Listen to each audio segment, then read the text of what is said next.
मैं शादी के लिए तैयार हूँ।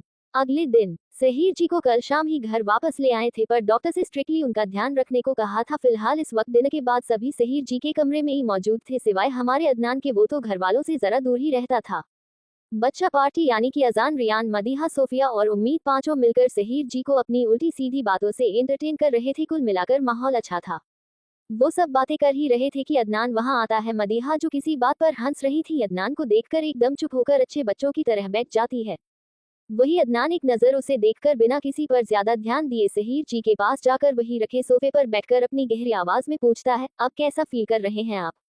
सहर जी, पहले से बेहतर, पर तुम चाहो तो और बेहतर फील कर सकता हूँ मैं।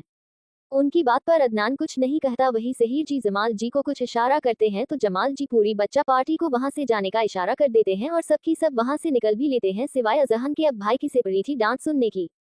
इधर उनके जाने के बाद सहर जी जरा सीरियस अंदाज में कहते हैं, अदनान तुम जानते हो ना हमें क्या चाहिए? अदनान नासमझ बनते हुए, जी नहीं अब्बू, मैं समझा नहीं आपकी बात का मतलब। सहर जी हल्का मुस्कुराते हुए, तुम तो सामने वाले के मन की बात भी समझ जाओ तो जबान की बात ना समझो, ये तो मुमकिन नहीं, इसलिए बातों को घुमाना बंद करो। इतना तो जानता हूँ मैं तुम्हें। अदनान, जब आप जानते हैं कि मैं सब समझकर भी अनजान बन रहा हूँ तो फिर क्यों कोशिश कर रहे हैं? सहर जी, कभी हमें भी तो समझो। अदनान, हमारे बेटे हो तुम, तुम्हें ऐसे अकेले देखकर हम पर क्या बीतती है? ना घर वालों को कुछ जाहिर करते हो, ना ही किसी और को। डॉक्टर ने हमें स्ट्रेस के लिए मना किया है, पर तुम्हें ऐसे देखकर हम पल पल मरते हैं। ना हमसे बात करते हो, ना अपने अंदर का दुख दर्द बांटते हो। तुम बताओ क्या करें हम? अदनान बेहद बेफिक्री से कहता है, मैंने नहीं कहा आपसे मेरी फिक्र करने के लिए। आप में से किसी को भी मेरी फिक्र करने की जरूरत नहीं है, मैं खुद को संभाल सकता हूँ। सहर जी तल्खी से मुस्कुराते हुए, औलाद के लिए ये कहना बहुत आसान होता है बेटा, पर जब तुम खुद बाप बनोगे तब समझ आएगा। उनकी बात सुनकर भी अदनान कुछ नहीं कहता तो सहर जी उसे एक नजर कुछ देर देखकर एकदम से कहते हैं, शादी कर लो अदनान। उनकी बात सुनकर सब आपस में एक दूसरे को देखने लगते हैं, पर अदनान कुछ नहीं कहता। वो बहुत शांत था, जैसे उसे अंदाजा हो कि यही होने वाला है। उसे कुछ न कहता देख शिफा जी बेहद प्यार से उसे समझाते हुए कहती है, अदनान बेटा, तुम्हारे अब्बू ठीक कह रहे हैं, हमारे भी कुछ फर्ज है और उनमें से एक तुम्हारी शादी है बेटा। कुछ वक्त में तुम 29 के हो जाओगे, समझो। जमाल जी, हाँ बेटा, देखो अगर तुम शादी कर लोगे तो सहर जी भी तुम्हारी तरह से फारिग फ्री हो जाएंगे और तुम्हें भी कोई मिल जाएगा जो तुम्हें समझेगा, तुम्हारा ख्याल रखेगा। रुखसार जी, हाँ बेटा, जमाल ठीक कह रहा है, अब मेरी भी तो उम्र हो रही है, मेरे भी कुछ अरमान है, मैं मरने से कम तेरी दुल्हन को देखना चाहती हूँ ना। नाजिया जी भी कहा पीछे रहने वाली थी, वो भी उसे समझाने के हवाले से कहती है, बेटा मान जाओ, देखो कितना कुछ संभल जाएगा तुम्हारी शादी से। भाई साहब, भाभी, उनकी कितनी बड़ी टेंशन दूर हो जाएगी, वरना तो वो हमेशा तुम्हारे लिए परेशान होते रहेंगे और यकीनन तुम ये तो नहीं चाहते होंगे।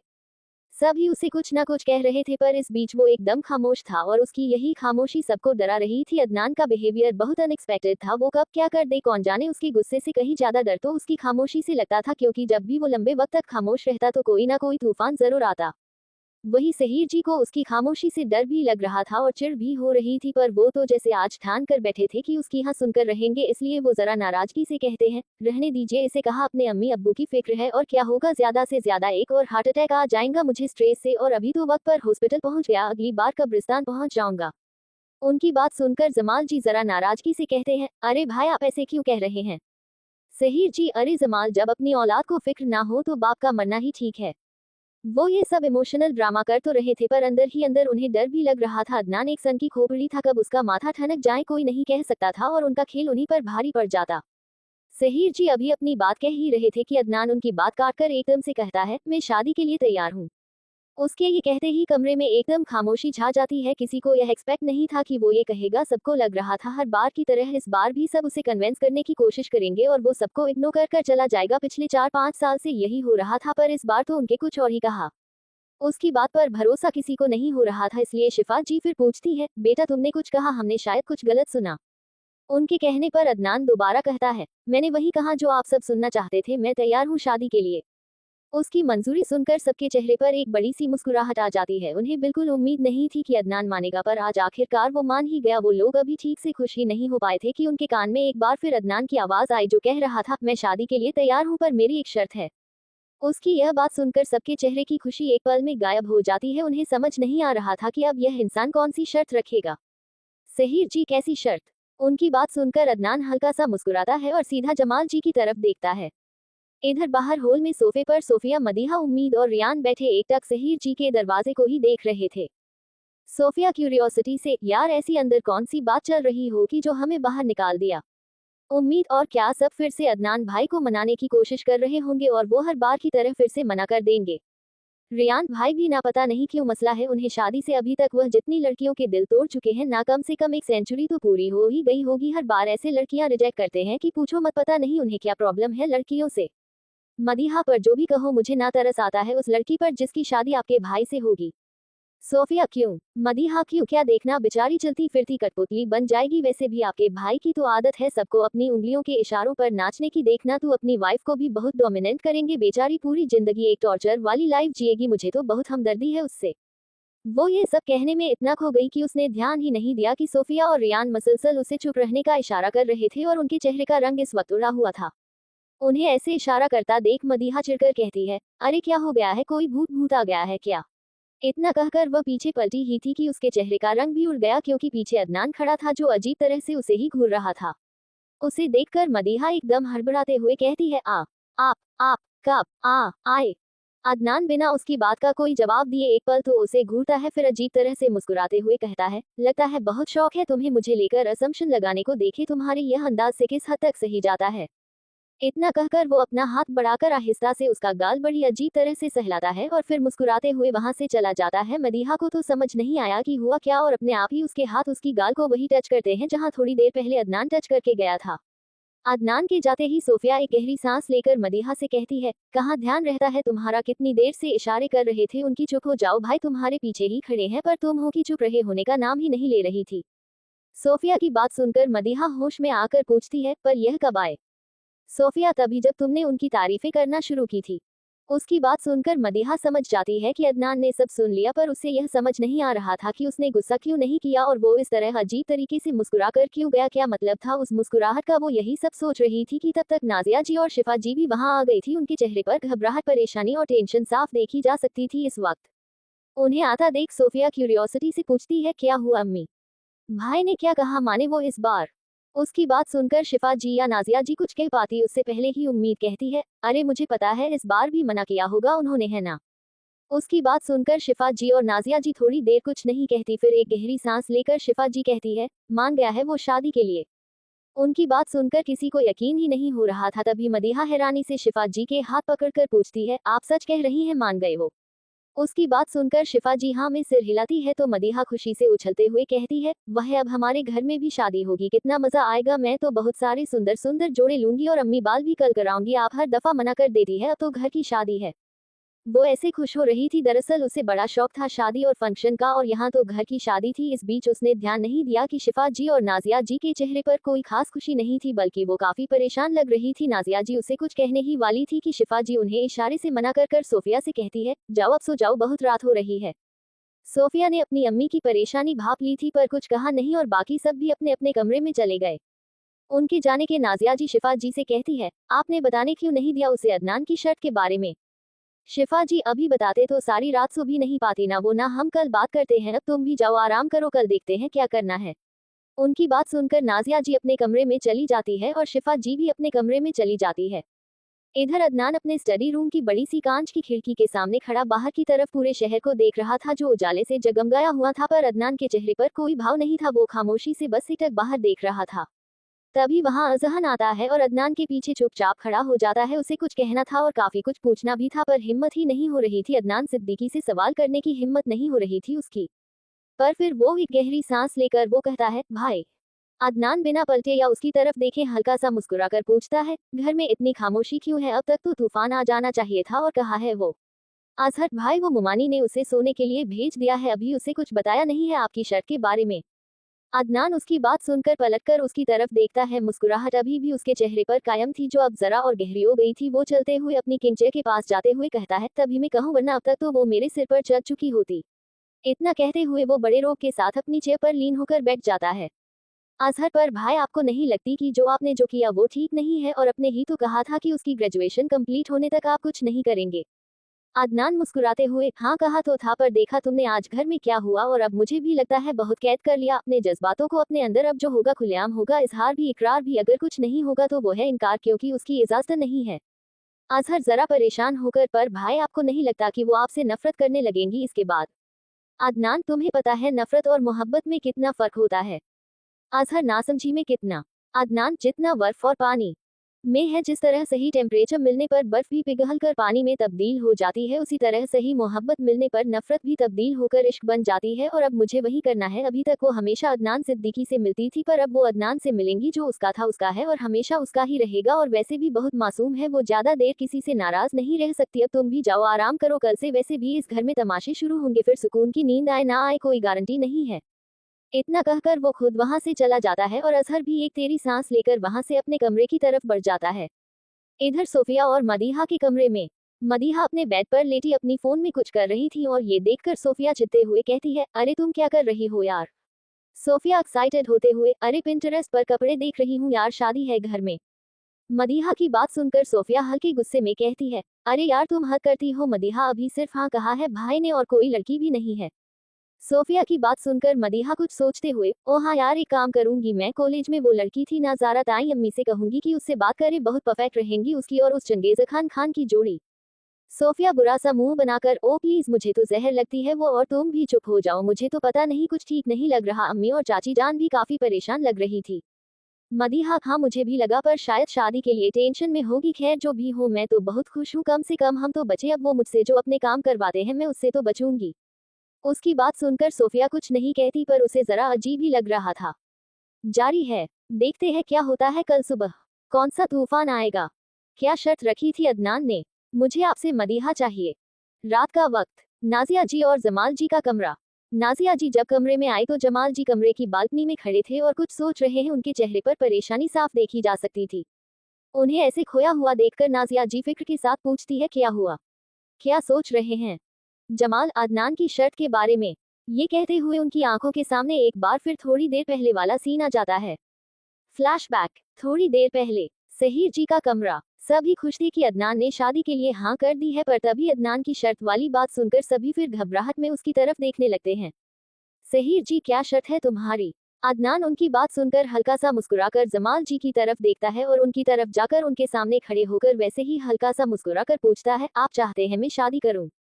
उसकी बात सुनकर जमाल जी को कुछ अजीब लगता है, पर वो मुस्कुराते हुए उसके कंधे थपथपाते हुए कहते हैं, हाँ बिल्कुल, सब यही चाहते हैं कि तुम शादी कर लो और हमारी भी यही ख्वाहिश है बेटा। अदनान, ठीक है फिर शादी का तोहफा तो बनता है ना, बताए देंगे मुझे तोहफा। उसकी बातें जमाल जी को बड़ी अजीब लग रही थी। वह इस तरह से कभी बात नहीं करता था और सबसे बड़ी बात तो वो मुस्कुराता ही नहीं था, और आज मुस्कुराहट जैसे उसके चेहरे से जा ही नहीं रही थी। जमाल जी, कहो मैं तुम्हें क्या दे सकता हूँ। आज तक तो तुमने मुझसे कभी कुछ मांगा ही नहीं, पर आज अगर मांग रहे हो तो वादा करता हूँ जो मांगोगे वो दूंगा। अदनान की मुस्कुराहट में उनकी बात सुनकर कुछ और इजाफा हुआ और वो गहरी सांस लेकर दोबारा पूछता है, सोच लीजिए अगर मैंने कुछ ऐसा मांग लिया और आप ना दे पाए तो। जमाल जी मुस्कुराते हुए, आज पहली बार तुम हमसे कुछ मांगने जा रहे हो। अदनान, ऐसे कैसे नहीं देंगे, हमारी जबान बात है, कहो क्या चाहिए तुम्हें, मिलेगा। अदनान उनकी बात सुनकर कुछ देर तक उन्हें अपनी गहरी नजरों से देखा है, फिर अचानक से कहता है, मुझे आपकी सबसे कीमती चीज चाहिए। जमाल जी, नासमझी में, ऐसी कौन सी चीज चाहिए तुम्हें। अदनान, मुझे आपसे मदीहा चाहिए। उसकी बात सुनकर सभी हैरान नजरों से उसे देखने लगते हैं और सबसे ज्यादा हैरानी तो जमाल जी को थी। उन्हें नहीं पता था कि वह क्या कह रहा है। वह जबरदस्ती दोबारा मुस्कुराते हुए कंफर्म करने के लिए पूछते हैं, बेटा हम कुछ समझे नहीं, क्या कहना चाह रहे हो तुम। अदनान, मुझे आपसे मदीहा का हाथ चाहिए, हमेशा के लिए मैं उससे शादी करना चाहता हूँ। उसकी बात सुनकर कमरे में एकदम शांति छा जाती है। किसी के पास शब्द नहीं थे कुछ कहने के, और जमाल जी, उन्हें तो यकीन नहीं हो रहा था कि अभी अदनान ने कहा क्या कोई कुछ कहता उससे पहले ही सहीर जी जरा गुस्से में तेज आवाज में कहते हैं, अदनान क्या कह रहे हो तुम, तुम्हें कुछ होश भी है कि मुमकिन नहीं है। अदनान उनकी तरफ देखकर इस बार जरा सख्त आवाज में कहता है, मैं जो कह रहा हूँ पूरे होशो हवास में ही कह रहा हूँ। अगर मैं शादी करूंगा तो सिर्फ मदीहा से, वरना कभी शादी नहीं करूंगा। अब यह आप लोगों के जिम्मे है कि आप चाहते हैं कि मेरी शादी हो या ना हो। सहीर जी उसकी ऐसी तेज और सख्त आवाज सुनकर जरा शांत होते हुए उसे समझाकर कहते हैं, पर यह मुमकिन नहीं है, वो 11 साल छोटी है तुमसे और उसकी उम्र अभी शादी की नहीं है। वो तो बच्ची है, उसे तो पता भी नहीं है शादी ब्याह होता क्या है। देखो हम तुम्हारे लिए बहुत अच्छी लड़की पसंद करेंगे, या फिर तुम्हें कोई और पसंद है तो बता दो, पर मदीहा से तुम्हारी शादी नहीं हो सकती।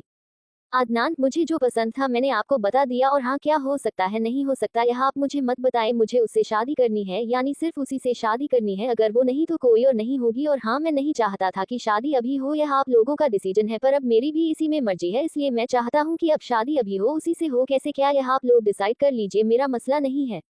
इतना कहकर वो वहां से जाने लगता है, पर फिर कुछ सोचकर दोबारा जमाल जी के पास जाकर उनके सामने खड़े होकर इस बार जरा नर्म आवाज में कहता है, आप हमेशा से कहते थे ना कि आपके बड़े भाई आपके लिए आपके अब्बू की जगह, तो बस अब उनकी आखिरी ख्वाहिश पूरी नहीं करेंगे। वो चाहते हैं कि मेरी शादी हो जाए और मैं सिर्फ मदीहा से शादी करूंगा। अब आप देख लीजिए, ज्यादा तो कुछ नहीं कहूंगा, बस इतना वादा जरूरत कर सकता हूँ कि बहुत खुश रहेगी मेरे साथ, वो अपनी जिंदगी से ज्यादा हिफाजत और मोहब्बत से रखूंगा उसे, आगे आपका फैसला। इतना कहकर वो वहां से चला जाता है और छोड़ जाता है अपने पीछे सबको हैरान परेशान। Flashback and. नाजिया जी, तो क्या सोचा है आपने अदनान और मदीहा के हवाले से? जमाल जी एक गहरी सांस लेकर, पता नहीं नाजिया, कुछ समझ नहीं आ रहा। एक तरफ भाई की मोहब्बत है तो दूसरी तरफ औलाद की। मैं अपनी बेटी के साथ कुछ गलत नहीं कर सकता, बहुत छोटी है अभी, वो शादी की उम्र नहीं है उसकी और ना ही वो इस रिश्ते को संभाल पाएगी। ऊपर से अदनान 11 साल बड़ा है उससे, कहा वो सख्त मिजाज का और कहा हमारी बच्ची नाजुक सी, पर मैं अपने भाई की मोहब्बत भी नजरअंदाज नहीं कर सकता। अब्बू तो बहुत पहले ही छोड़कर चले गए थे, उन्होंने एक बाप का प्यार दिया मुझे, जब भी गिरा संभाला मुझे, और आज मैं उनकी ख्वाहिश पूरी नहीं कर सकता, इतना बदकिस्मत तो नहीं हूँ। ये कहते कहते वह बहुत मायूस हो गए थे और उन्हें इस तरह दुखी देखकर नाजिया जी कहती हैं, देखिए जमाल जी, मैं ज्यादा तो कुछ नहीं जानती रिश्तों के बारे में, पर इतना पता है कि अदनान से बेहतर लड़का नहीं ढूंढ सकते हम मदीहा के लिए। आपने देखा है बचपन से वो कैसे उसकी हिफाजत करता आ रहा है, अगर उसे एक खरोच भी आ जाए तो पूरा घर सिर पर उठा लिया करता था, उसकी छोटी बड़ी ख्वाहिशें सब पूरी करता आ रहा है। इतना ध्यान और तवज्जो तो शायद आपने एक बाप होकर भी उसे नहीं दी होगी जितनी अदनान ने दी है। उसके इस लगाव को हम नजरअंदाज नहीं कर सकते, कहीं ना कहीं सारे घर वालों के दिल में यह बात जरूर थी, पर कोई जबान पर नहीं लाना चाहता था, और आज तो अदनान ने खुद ही पहल कर ली। मैं जानती हूँ मदीहा छोटी है, पर उसे जिस तरह अदनान संभालता है ना कोई और नहीं संभाल सकता। उसकी आंखों में मोहब्बत देखी है मैंने, और एक माँ होकर मैं ये बड़ी आसानी से कह सकती हूँ कि शायद अदनान से ज्यादा मोहब्बत कोई मदीहा को नहीं कर पाएगा, जितनी मोहब्बत आप करते हैं ना उससे शायद उससे भी ज्यादा मोहब्बत करता है वो। जमाल जी एक गहरी सांस लेकर, मैं जानता हूँ अदनान एक अच्छा नहीं बल्कि बेहतरीन लड़का है, और अगर उसने मदीहा को चुना है तो इसमें मदीहा की ही खुशकिस्मती है, पर इन सब में मैं ये भी तो नहीं भूल सकता ना कि मेरी बच्ची को हक है अपना हमसफर चुनने का। मैं उसका शौहर नहीं उसको चुनकर दे सकता, यह उसका अपना फैसला है, चाहे अदनान कितना भी अच्छा हो, पर मैं अपनी बच्ची के साथ जबरदस्ती नहीं कर सकता। नाजिया जी, तो मैं कब कह रही हूँ कि आप उसके साथ जबरदस्ती कीजिए, पर कम से कम हम सब एक बार उससे बात तो कर सकते हैं, उसे समझा सकते हैं, और आप और मैं हम दोनों ही अपनी बच्ची को अच्छे से जानते हैं। ऐसा तो है नहीं कि उसे कोई पसंद है, और सबसे बड़ी बात रही बात चुनने की, तो वो ठीक से कपड़े तो चुन नहीं सकती, अपने शौहर को क्या खाक चुनेंगी? आप भूलिए मत, बच्ची है वो और 10 साल बाद भी बच्ची ही रहेगी। इतने बड़े फैसले खुद नहीं ले सकती वो, इसलिए उसके हक में हम फैसला ले, यही बेहतर है, और उसका मुस्तकबिल अच्छा हो, हम यही तो चाहते हैं, और अदनान के साथ यह मुमकिन है, वरना मुझे उम्मीद नहीं है कि कोई और उसे समझ पाएगा या संभाल पाएगा जैसे अदनान संभालता है। और सबसे बड़ी बात, भाभी और भाईजान को देखिए कितनी मोहब्बत करते हैं वो। मदीहा से कभी उन्होंने सोफिया से कम नहीं समझा उसे, बल्कि ज्यादा ही समझा है, और हमारे नजरों के सामने रहेगी बच्ची, फिर भी आपको इतनी परेशानी हो रही है। जमाल जी, मैं तुम्हारी बातें समझ रहा हूँ, पर तुम चाहती क्या हो? मैं जबरदस्ती अपनी बच्ची के दस्तखत निकाहनामे पर करा दूं? नाजिया जी, आप बात बार बार जबरदस्ती पर क्यों ले आते हैं? मैं बस इतना कह रही हूँ कि एक बार उससे बात तो कर देखिए, फिर देखते हैं क्या करना है, और फिलहाल आप ही सो जाए, सुबह देखते हैं। उनकी बात जमाल जी को भी ठीक लगी, कम से कम एक बार वह इस मामले में मदीहा से बात तो कर ही सकते हैं। इधर दूसरी तरफ अदनान के कमरे में, वह इस वक्त अपने कमरे की बड़ी सी बालकनी में खड़ा एक तक आसमान में चांद को देख रहा था, जो फिलहाल अधूरा था पर बेहद खूबसूरत था। अदनान हल्का मुस्कुराते हुए खुद से कहता है, सोचा था कि तुम्हारी ग्रेजुएशन तक सब्र करूंगा, पर लगता है मेरे खुदा को ये सब्र मंसूर नहीं, तुम्हारा और मेरा मिलना अब अगर लिखा है तो फिर कोई क्या कर सकता है। मुझे अच्छे से पता है कि चाचू को मेरी बात माननी पड़ेगी, यह भी पता है कि कल से शायद तुम मुझसे बेइंतहा नफरत करने लगोगी, पर फिक्र मत करो, इस नफरत को मोहब्बत में तब्दील करना मुझे बहुत अच्छे से आता है। तैयार हो जाओ कपकेक, मेरी कुर्बत के नशे में बहकने के लिए, मेरी मोहब्बत की शिद्दत समेटने के लिए, और मेरी कहानी की मंजिल बनने के लिए। तुम्हें मेरे मुकद्दर ने मेरे लिए तब चुना था जब तुम इस दुनिया में आई भी नहीं थी, तो अब तुम्हें मेरी मोहब्बत में तो कैद होना होगा, और यह मेरा वादा है तुमसे, मेरे अंदाज़े वफा ने अगर तुम्हें मेरे इश्क में रंगा नहीं तो मेरा नाम भी अदनान सिद्दीकी नहीं जारी है। मैं जानती हूँ कि आप लोगों को जल्दी है शादी देखने की, पर हर सीन को, हर किरदार को जब तक फील नहीं करेंगे तब तक मजा कैसे आएगा? इसलिए जरा सब्र रखें, शादी तो होनी है तो 2-3 एपिसोड में हो ही जाएगी, और वैसे भी अभी तो मदीहा को पता चलना बाकी है। और आप लोगों को क्या लगता है, वह ऐसे ही शादी के लिए मान जाएगी या फिर कोई नया तमाशा करेगी? देखते हैं। और हाँ, द क्राइम रोमांस की चैप्टर मैं कल से डालूंगी, उसमें कोई प्रॉब्लम हो रही थी इसलिए चैप्टर पोस्ट नहीं हो रहे थे। मैंने काफी बार उन्हें मेल किया, अब शायद वो प्रॉब्लम ठीक हो गई है तो नेक्स्ट मंथ से उन्होंने चैप्टर डालने के लिए कहा था, तो अब मैं कल से चैप्टर डालूंगी। मुझे आपसे मदीहा चाहिए। रात का वक्त, नाजिया जी और जमाल जी का कमरा। नाजिया जी जब कमरे में आई तो जमाल जी कमरे की बालकनी में खड़े थे और कुछ सोच रहे हैं, उनके चेहरे पर परेशानी साफ देखी जा सकती थी। उन्हें ऐसे खोया हुआ देखकर नाजिया जी फिक्र के साथ पूछती है, क्या हुआ, क्या सोच रहे हैं? जमाल, अदनान की शर्ट के बारे में। ये कहते हुए उनकी आंखों के सामने एक बार फिर थोड़ी देर पहले वाला सीन आ जाता है। फ्लैशबैक, थोड़ी देर पहले, सहर जी का कमरा। सभी खुश थे कि अदनान ने शादी के लिए हाँ कर दी है, पर तभी अदनान की शर्त वाली बात सुनकर सभी फिर घबराहट में उसकी तरफ देखने लगते हैं। सहर जी, क्या शर्त है तुम्हारी? अदनान उनकी बात सुनकर हल्का सा मुस्कुराकर जमाल जी की तरफ देखता है और उनकी तरफ जाकर उनके सामने खड़े होकर वैसे ही हल्का सा मुस्कुराकर पूछता है, आप चाहते हैं मैं शादी करूं? उसकी बात सुनकर जमाल जी को कुछ अजीब लगता है, पर वो मुस्कुराते हुए उसके कंधे थपथपाते हुए कहते हैं, हाँ बिल्कुल, सब यही चाहते हैं कि तुम शादी कर लो और हमारी भी यही ख्वाहिश है बेटा। अदनान, ठीक है फिर शादी का तोहफा तो बनता है ना, बताए देंगे मुझे तोहफा। उसकी बातें जमाल जी को बड़ी अजीब लग रही थी, वह इस तरह से कभी बात नहीं करता था और सबसे बड़ी बात तो वो मुस्कुराता ही नहीं था और आज मुस्कुराहट जैसे उसके चेहरे से जा ही नहीं रही थी। जमाल जी, कहो मैं तुम्हें क्या दे सकता हूँ? आज तक तो तुमने मुझसे कभी कुछ मांगा ही नहीं, पर आज अगर मांग रहे हो तो वादा करता हूँ जो मांगोगे वो दूंगा। अदनान की मुस्कुराहट में उनकी बात सुनकर कुछ और इजाफा हुआ और वो गहरी सांस लेकर दोबारा पूछता है, सोच लीजिए अगर मैंने कुछ ऐसा मांग लिया और आप ना दे पाए तो? जमाल जी मुस्कुराते हुए, आज पहली बार तुम हमसे कुछ मांगने जा रहे हो अदनान, ऐसे कैसे नहीं देंगे, हमारी जबान बात है, कहो क्या चाहिए तुम्हें, मिलेगा। अदनान उनकी बात सुनकर कुछ देर तक उन्हें अपनी गहरी नजरों से देखा है, फिर अचानक से कहता है, मुझे आपकी सबसे कीमती चीज चाहिए। जमाल जी नासमझी में, ऐसी कौन सी चीज चाहिए तुम्हें? अदनान, मुझे आपसे मदीहा चाहिए। उसकी बात सुनकर सभी हैरान नजरों से उसे देखने लगते हैं और सबसे ज्यादा हैरानी तो जमाल जी को थी, उन्हें नहीं पता था कि वह क्या कह रहा है। वह जबरदस्ती दोबारा मुस्कुराते हुए कंफर्म करने के लिए पूछते हैं, बेटा हम कुछ समझे नहीं, क्या कहना चाह रहे हो तुम? अदनान, मुझे आपसे मदीहा का हाथ चाहिए, हमेशा के लिए मैं उससे शादी करना चाहता हूँ। उसकी बात सुनकर कमरे में एकदम शांति छा जाती है, किसी के पास शब्द नहीं थे कुछ कहने के और जमाल जी, उन्हें तो यकीन नहीं हो रहा था कि अभी अदनान ने कहा क्या कोई कुछ कहता उससे पहले ही सहर जी जरा गुस्से में तेज आवाज में कहते हैं, अदनान क्या कह रहे हो तुम, तुम्हें कुछ होश भी है कि मुमकिन नहीं है? अदनान उनकी तरफ देखकर इस बार जरा सख्त आवाज में कहता है, मैं जो कह रहा हूँ पूरे होशो हवास में ही कह रहा हूँ, अगर मैं शादी करूंगा तो सिर्फ मदीहा से, वरना कभी शादी नहीं करूंगा। अब यह आप लोगों के जिम्मे है कि आप चाहते हैं कि मेरी शादी हो या ना हो। सहर जी उसकी ऐसी तेज और सख्त आवाज सुनकर जरा शांत होते हुए उसे समझाकर कहते हैं, पर यह मुमकिन नहीं है, वो 11 साल छोटी है तुमसे और उसकी उम्र अभी शादी की नहीं है, वो तो बच्ची है, उसे तो पता भी नहीं है शादी ब्याह होता क्या है। देखो हम तुम्हारे लिए बहुत अच्छी लड़की पसंद करेंगे, या फिर तुम्हें कोई और पसंद है तो बता दो, पर मदीहा से तुम्हारी शादी नहीं हो सकती। अदनान, मुझे जो पसंद था मैंने आपको बता दिया, और हाँ क्या हो सकता है नहीं हो सकता यह आप मुझे मत बताएं, मुझे उससे शादी करनी है, यानी सिर्फ उसी से शादी करनी है, अगर वो नहीं तो कोई और नहीं होगी। और हाँ, मैं नहीं चाहता था कि शादी अभी हो, यह आप लोगों का डिसीजन है, पर अब मेरी भी इसी में मर्जी है, इसलिए मैं चाहता हूँ कि अब शादी अभी हो, उसी से हो, कैसे क्या यह आप लोग डिसाइड कर लीजिए, मेरा मसला नहीं है। इतना कहकर वो वहां से जाने लगता है, पर फिर कुछ सोचकर दोबारा जमाल जी के पास जाकर उनके सामने खड़े होकर इस बार जरा नर्म आवाज में कहता है, आप हमेशा से कहते थे ना कि आपके बड़े भाई आपके लिए आपके अब्बू की जगह, तो बस अब उनकी आखिरी ख्वाहिश पूरी नहीं करेंगे, वो चाहते हैं कि मेरी शादी हो जाए और मैं सिर्फ मदीहा से शादी करूंगा। अब आप देख लीजिए, ज्यादा तो कुछ नहीं कहूंगा, बस इतना वादा जरूरत कर सकता हूँ कि बहुत खुश रहेगी मेरे साथ, वो अपनी जिंदगी से ज्यादा हिफाजत और मोहब्बत से रखूंगा उसे, आगे आपका फैसला। इतना कहकर वो वहां से चला जाता है और छोड़ जाता है अपने पीछे सबको हैरान परेशान। Flashback and. नाजिया जी, तो क्या सोचा है आपने अदनान और मदीहा के हवाले से? जमाल जी एक गहरी सांस लेकर, पता नहीं नाजिया कुछ समझ नहीं आ रहा, एक तरफ भाई की मोहब्बत है तो दूसरी तरफ औलाद की, मैं अपनी बेटी के साथ कुछ गलत नहीं कर सकता, बहुत छोटी है अभी, वो शादी की उम्र नहीं है उसकी और ना ही वो इस रिश्ते को संभाल पाएगी, ऊपर से अदनान 11 साल बड़ा है उससे, कहा वो सख्त मिजाज का और कहा हमारी बच्ची नाजुक सी, पर मैं अपने भाई की मोहब्बत भी नजरअंदाज नहीं कर सकता। अब्बू तो बहुत पहले ही छोड़कर चले गए थे, उन्होंने एक बाप का प्यार दिया मुझे, जब भी गिरा संभाला मुझे, और आज मैं उनकी ख्वाहिश पूरी नहीं कर सकता, इतना बदकिस्मत तो नहीं हूँ।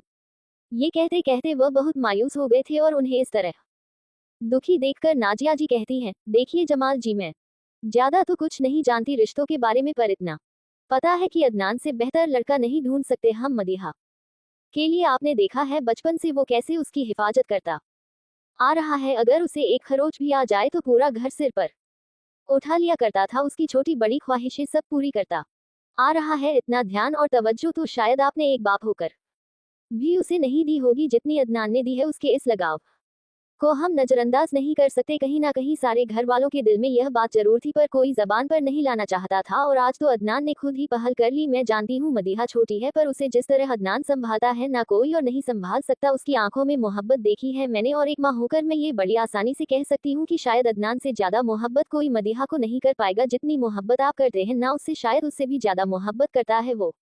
जमाल जी एक गहरी सांस लेकर, मैं जानता हूँ अदनान एक अच्छा नहीं बल्कि बेहतरीन लड़का है, और अगर उसने मदीहा को चुना है तो इसमें मदीहा की ही खुशकिस्मती है। पर इन सब में मैं ये भी तो नहीं भूल सकता ना कि मेरी बच्ची को हक है अपना हमसफर चुनने का। मैं उसका शौहर नहीं उसको चुनकर दे सकता, यह उसका अपना फैसला है, चाहे अदनान कितना भी अच्छा हो, पर मैं अपनी बच्ची के साथ जबरदस्ती नहीं कर सकता। नाजिया जी, तो मैं कब कह रही हूँ कि आप उसके साथ जबरदस्ती कीजिए, पर कम से कम हम सब एक बार उससे बात तो कर सकते हैं, उसे समझा सकते हैं, और आप और मैं हम दोनों ही अपनी बच्ची को अच्छे से जानते हैं। ऐसा तो है नहीं कि उसे कोई पसंद है, और सबसे बड़ी बात रही बात चुनने की, तो वो ठीक से कपड़े तो चुन नहीं सकती, अपने शौहर को क्या खाक चुनेंगी। आप भूलिए मत, बच्ची है वो, और 10 साल बाद भी बच्ची ही रहेगी। इतने बड़े फैसले खुद नहीं ले सकती वो, इसलिए उसके हक में हम फैसला ले, यही बेहतर है, और उसका मुस्तकबिल अच्छा हो, हम यही तो चाहते हैं। और अदनान के साथ यह मुमकिन है, वरना मुझे उम्मीद नहीं है कि कोई और उसे समझ पाएगा या संभाल पाएगा जैसे अदनान संभालता है। और सबसे बड़ी बात, भाभी और भाईजान को देखिए कितनी मोहब्बत करते हैं वो। मदीहा से कभी उन्होंने सोफिया से कम नहीं समझा उसे, बल्कि ज्यादा ही समझा है। और हमारे नजरों के सामने रहेगी बच्ची, फिर भी आपको इतनी परेशानी हो रही है। जमाल जी, मैं तुम्हारी बातें समझ रहा हूँ, पर तुम चाहती क्या हो? मैं जबरदस्ती अपनी बच्ची के दस्तखत निकाहनामे पर करा दूं? नाजिया जी, आप बात बार बार जबरदस्ती पर क्यों ले आते हैं? मैं बस इतना कह रही हूँ कि एक बार उससे बात तो कर देखिए, फिर देखते हैं क्या करना है, और फिलहाल आप ही सो जाए, सुबह देखते हैं। उनकी बात जमाल जी को भी ठीक लगी, कम से कम एक बार वह इस मामले में मदीहा से बात तो कर ही सकते हैं। इधर दूसरी तरफ अदनान के कमरे में, वह इस वक्त अपने कमरे की बड़ी सी बालकनी में खड़ा एक तक आसमान में चांद को देख रहा था, जो फिलहाल अधूरा था पर बेहद खूबसूरत था। अदनान हल्का मुस्कुराते हुए खुद से कहता है, सोचा था कि तुम्हारी ग्रेजुएशन तक सब्र करूंगा, पर लगता है मेरे खुदा को ये सब्र मंसूर नहीं, तुम्हारा और मेरा मिलना। अब अगर लिखा है तो फिर कोई क्या कर सकता है। मुझे अच्छे से पता है कि चाचू को मेरी बात माननी पड़ेगी, यह भी पता है कि कल से शायद तुम मुझसे बेइंतहा नफरत करने लगोगी, पर फिक्र मत करो, इस नफरत को मोहब्बत में तब्दील करना मुझे बहुत अच्छे से आता है। तैयार हो जाओ कपकेक, मेरी कुर्बत के नशे में बहकने के लिए, मेरी मोहब्बत की शिद्दत समेटने के लिए, और मेरी कहानी की मंजिल बनने के लिए। तुम्हें मेरे मुकद्दर ने मेरे लिए तब चुना था जब तुम इस दुनिया में आई भी नहीं थी, तो अब तुम्हें मेरी मोहब्बत में तो कैद होना होगा, और यह मेरा वादा है तुमसे, मेरे अंदाज़े वफा ने अगर तुम्हें मेरे इश्क में रंगा नहीं, तो मेरा नाम भी अदनान सिद्दीकी नहीं। जारी है शौक। अगली सुबह, आज की सुबह सिद्दीकी हवेली में जरा कुछ मुख्तलिफ थी। सोफिया और मदीहा जब नाश्ते की टेबल पर आए तो वहां रियान और उम्मीद के अलावा कोई नहीं था। ये देखकर मदीहा अपनी जगह पर बैठते हुए कहती है, अरे बाकी लोग कहाँ हैं? रियान पराठे का निवाला मुंह में डालते हुए सहीर जी के कमरे की तरफ इशारा करते हुए कहता है, मीटिंग चल रही है, कोई सीरियस हमें भी बुलाया है। सोफिया नासमझी में, मीटिंग? कैसी मीटिंग? अब क्या हो गया भाई? ऐसी मीटिंग तो तभी लगती है जब कोई बड़ा काम हुआ हो। उम्मीद, अरे कल भाई ने हाँ की थी ना, उससे बड़ा काम और क्या होगा, मीटिंग तो बनती ही थी। मदीहा एक्साइटेड होते हुए, अरे हाँ चलो अपन भी चलते हैं, जरा पता तो चले क्या माजरा है। इतना कहकर वो उठती है तो सोफिया उसे जरा डांट कर कहती है, पहले नाश्ता तो करो। मदीहा, अरे नाश्ता गया बाढ़ में, चलो पहले जाकर देखें क्या माजरा है, वरना हलक से नहीं निकलेगा मेरे। इतना कहकर वो सहीर जी के कमरे की तरफ तेजी से बढ़ी तो बाकी सभी उसके पीछे गए।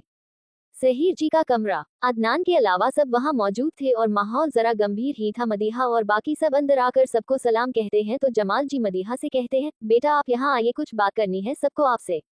उनकी बात सुनकर मदीहा को जरा अजीब लगता है। वो सोफिया के कान में हल्का सा छुपकर बेहद धीमी आवाज में कहती है, मुझे ऐसे क्यों लग रहा है कि मेरी वांट लगने वाली है? सोफिया, वैसे ही धीरे से, कहीं कोई कान तो नहीं किया तूने? मदीहा, नहीं यार, हाल में तो कुछ नहीं किया। एक मिनट, कहीं तुम्हारे उस चंगेज़ खान भाई ने मेरी शिकायतें तो नहीं लगाई?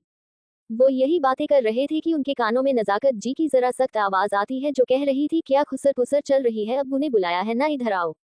उनकी सख्त आवाज सुनकर मदीहा जरा जल्दी से अंदर जाती है और वही रखे सोफे पर बैठ जाती है। सोफिया और उम्मीद भी उसके साथ बैठ जाते हैं और रियान अजहन के बगल में जाकर खड़ा हो जाता है। सभी मदीहा को ही देख रहे थे और उसे समझ नहीं आ रहा था इन नजरों का मतलब, इसलिए वो जरा हिचकिचाते हुए पूछती है, क्या हुआ, कोई मसला है? आप लोग मुझे ऐसे क्यों देख रहे हैं? उसकी बात सुनकर शिफा जी हल्का सा मुस्कुराते हुए कहती है, बेटा मैंने बताया था ना, अदनान ने शादी के लिए हाँ कह दिया था। मदीहा खुशी से, हाँ ताई अम्मी मैं तो बहुत एक्साइटेड हूँ, हमारे यहाँ भी शादी होगी, अब मैं तो बहुत सारे जोड़े खरीदूंगी। पर ताई अम्मी लड़की तो है नहीं, आपको पता है हमारी यूनिवर्सिटी में एक ना बहुत खूबसूरत लड़की है, आप कहें तो एक बार बात करूं। उसकी बात सुनकर शिफा जी एक नज़र सबको देखती है, फिर कहती है वह वो उसने लड़की पसंद कर रखी है। उनकी बात सुनकर मदीहा के साथ साथ उम्मीद, सोफिया और रियान को एक झटका लगता है। रियान, यह आप क्या कह रही है अम्मी भाई, और लड़की अनबिलीवेबल। सोफिया, हाँ अम्मी भाई तो किसी लड़की की तरह आंख उठाकर देखते तक नहीं है, फिर यह मुमकिन कैसे है, और कौन है लड़की, हम जानते हैं क्या। उसके इस सवाल पर अपने आप शिफा जी की नजरें अपने आप मदीहा पर चली जाती है और एक एक नजर उसे देखने के बाद एक गहरी सांस लेकर कहती है, तुम सब जानते हो उसे, वो भी बहुत अच्छे से। रियान, हम सब जानते हैं का क्या मतलब है, खानदान की लड़की है कोई, पर खानदान की तो सारी लड़कियों को रिजेक्ट कर चुके हैं, फिर कौन है वो मिस्टीरियस गर्ल। रियान के इस सवाल पर सबकी नजरें मदीहा पर ही थी और शिफात जी को समझ नहीं आ रहा था कि क्या कहें। वो उन्हें ऐसे चुप देखकर मदीहा पूछती है, ताई अम्मी अब बता भी दीजिए कौन है वो लड़की जिसके लिए अदनान जी जैसे इंसान का भी दिल पिघल गया। इस बार भी शिफा जी कुछ नहीं कहती तो जमाल जी कहते हैं, उसे तुमसे शादी करनी है मदीहा। उनके ये कहते ही कमरे में एकदम खामोशी छा जाती है, सांसों के अलावा कोई आवाज नहीं आ रही थी किसी की, पर तभी थोड़ी देर बाद मदीहा के जोर से हंसने की आवाज आती है और वो हंसते हंसते ही कहती है, क्या मजाक है अब्बू, कसम से मेरे तो आंसू आ गए हंस हंस कर। वो जब हंसते हंसते जमाल जी और बाकी लोगों के चेहरे की तरफ गौर करती है तो सब बेहद संजीदा दिख रहे थे। जमाल जी बेटा, यह मजाक नहीं है, वो तुमसे ही शादी करना चाहता है और यहाँ तक कि उसने हुक्म सुनाया है कि अगर उसकी शादी तुमसे नहीं होगी तो वो किसी से शादी नहीं करेगा। उनकी बात सुनकर मदीहा की जैसे सांसें थम गई थी, पर कहीं ना कहीं उसे अभी भी उम्मीद थी कि यह एक झूठ होगा, इसलिए वो दोबारा जबरदस्ती मुस्कुराते हुए कहती है, अब्बू अब बहुत हुआ मजाक, अब मुझे अच्छा नहीं लग रहा। उसके ऐसे कहने पर इस बार शिफा जी कहती है, बच्चा तुम्हारे अब्बू मजाक नहीं कर रहे, वो सच कह रहे हैं। उनकी बात सुनकर मदीहा को जैसे 440 वोट का झटका लगता है और उसे ही नहीं सोफिया, उम्मीद और रियान का भी यही हाल था। सोफिया, यह आप लोग क्या कह रहे हैं, यह मुमकिन नहीं है, मदीहा तो भाई से कितना डरती है, और वो तो बहुत छोटी है। रियान को भी झटका लगा, वो भी कहता है, यह मुमकिन नहीं है अम्मी, मदीहा बहुत छोटी है, ऊपर भाई कितने सख्त है, आप सोच भी कैसे सकते हैं उसके साथ जबरदस्ती करने की।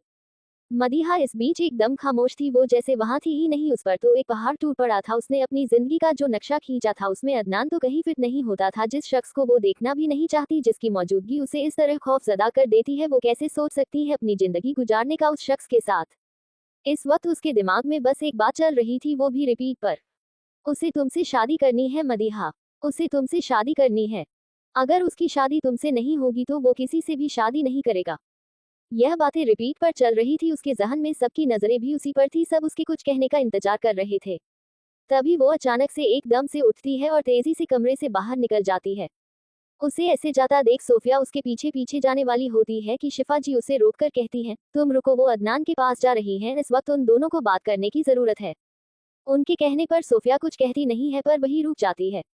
इधर अदनान अपने कमरे में बैठा एकटक दरवाजे को देख रहा था, जैसे उसे इंतजार हो किसी धमाके का, और उसका इंतजार सही थी साबित होता है जब एकदम से धम की आवाज के साथ दरवाजा खुलता है और मदीहा अंदर आती है। वो यकीनन किसी तूफान की तरफ आई थी, आज वो रोज वाली चुलबुली, शरारती या डरपोक मदीहा नहीं लग रही थी, बल्कि आज तो वो रोज से कहीं अलग लग रही थी, कहीं ज्यादा मुख्तलिफ।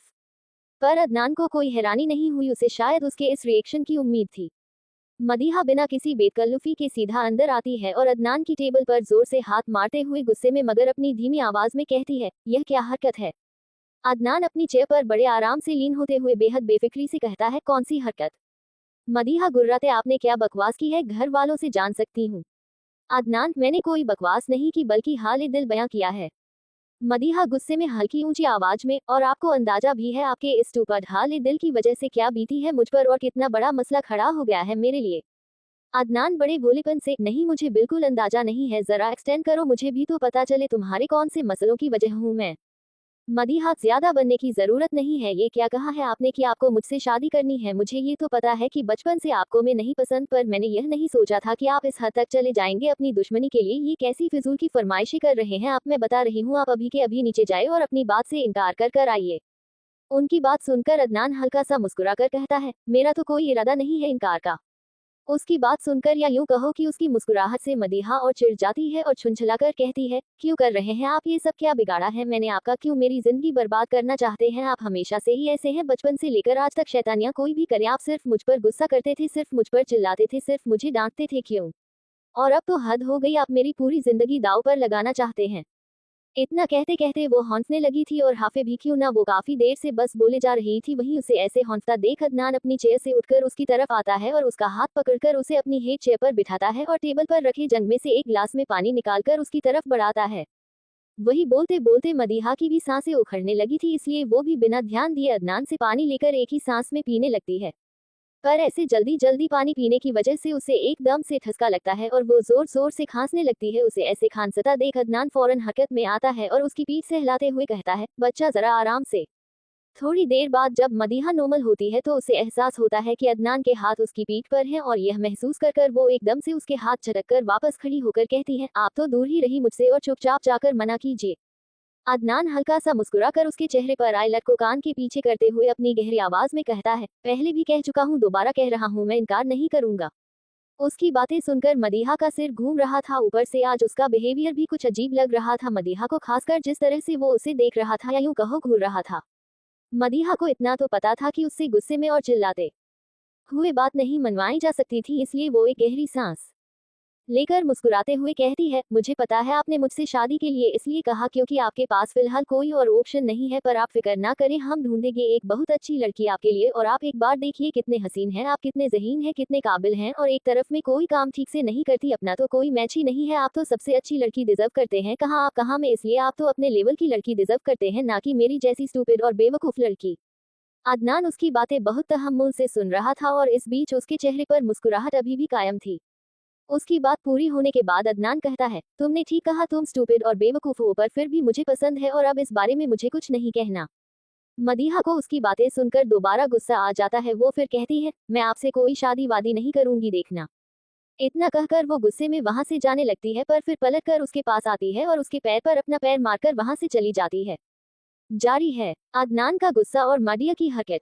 मदीहा गुस्से में अदनान के कमरे से निकलकर अपने कमरे में आई तो सोफिया, उम्मीद, जमीला जी, नाजिया जी, शिफा जी और रुखसार जी वही मौजूद थे, पर उसने उनमें से किसी पर भी ध्यान नहीं दिया और सीधा बेड पर जाकर लेट गई और खुद को पूरी तरह कंबल से कवर कर लिया। उसकी इस हरकत से सब आपस में एक दूसरे को देखते हैं और नाजिया जी नागवारी में सिर हिलाते हुए कहती है, और इसके अब्बू चाहते हैं कि हम इसे खुद के फैसले लेने दें, मतलब हरकतें देखो इसकी बेवकूफ।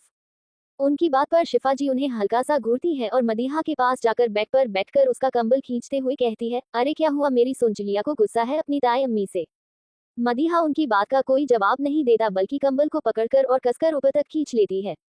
रुखसार जी उसके पास जाकर उसका सिर सहलाते हुए, बच्चे दादी की भी बात नहीं सुनोगी, चलो उठ जाओ और हमें बताओ क्या बात है। जमीला जी, हाँ बेटा ऐसे तो ना करो कम से कम। नाजिया जी जो कब से उसके चाटक देख रही थी, जरा सख्ती से उसे डांटते हुए कहती है, बस अब बहुत हुआ मदीहा, चलो चुपचाप उठो, हम सब परेशान हो रहे हैं।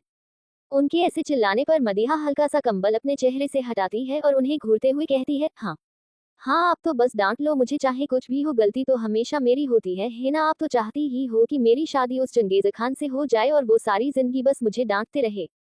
इतना कहकर वो उठ गई थी और उसकी आंखें जरा नम थी, वो हजारों शिकायतें लिए सबको देख रही थी।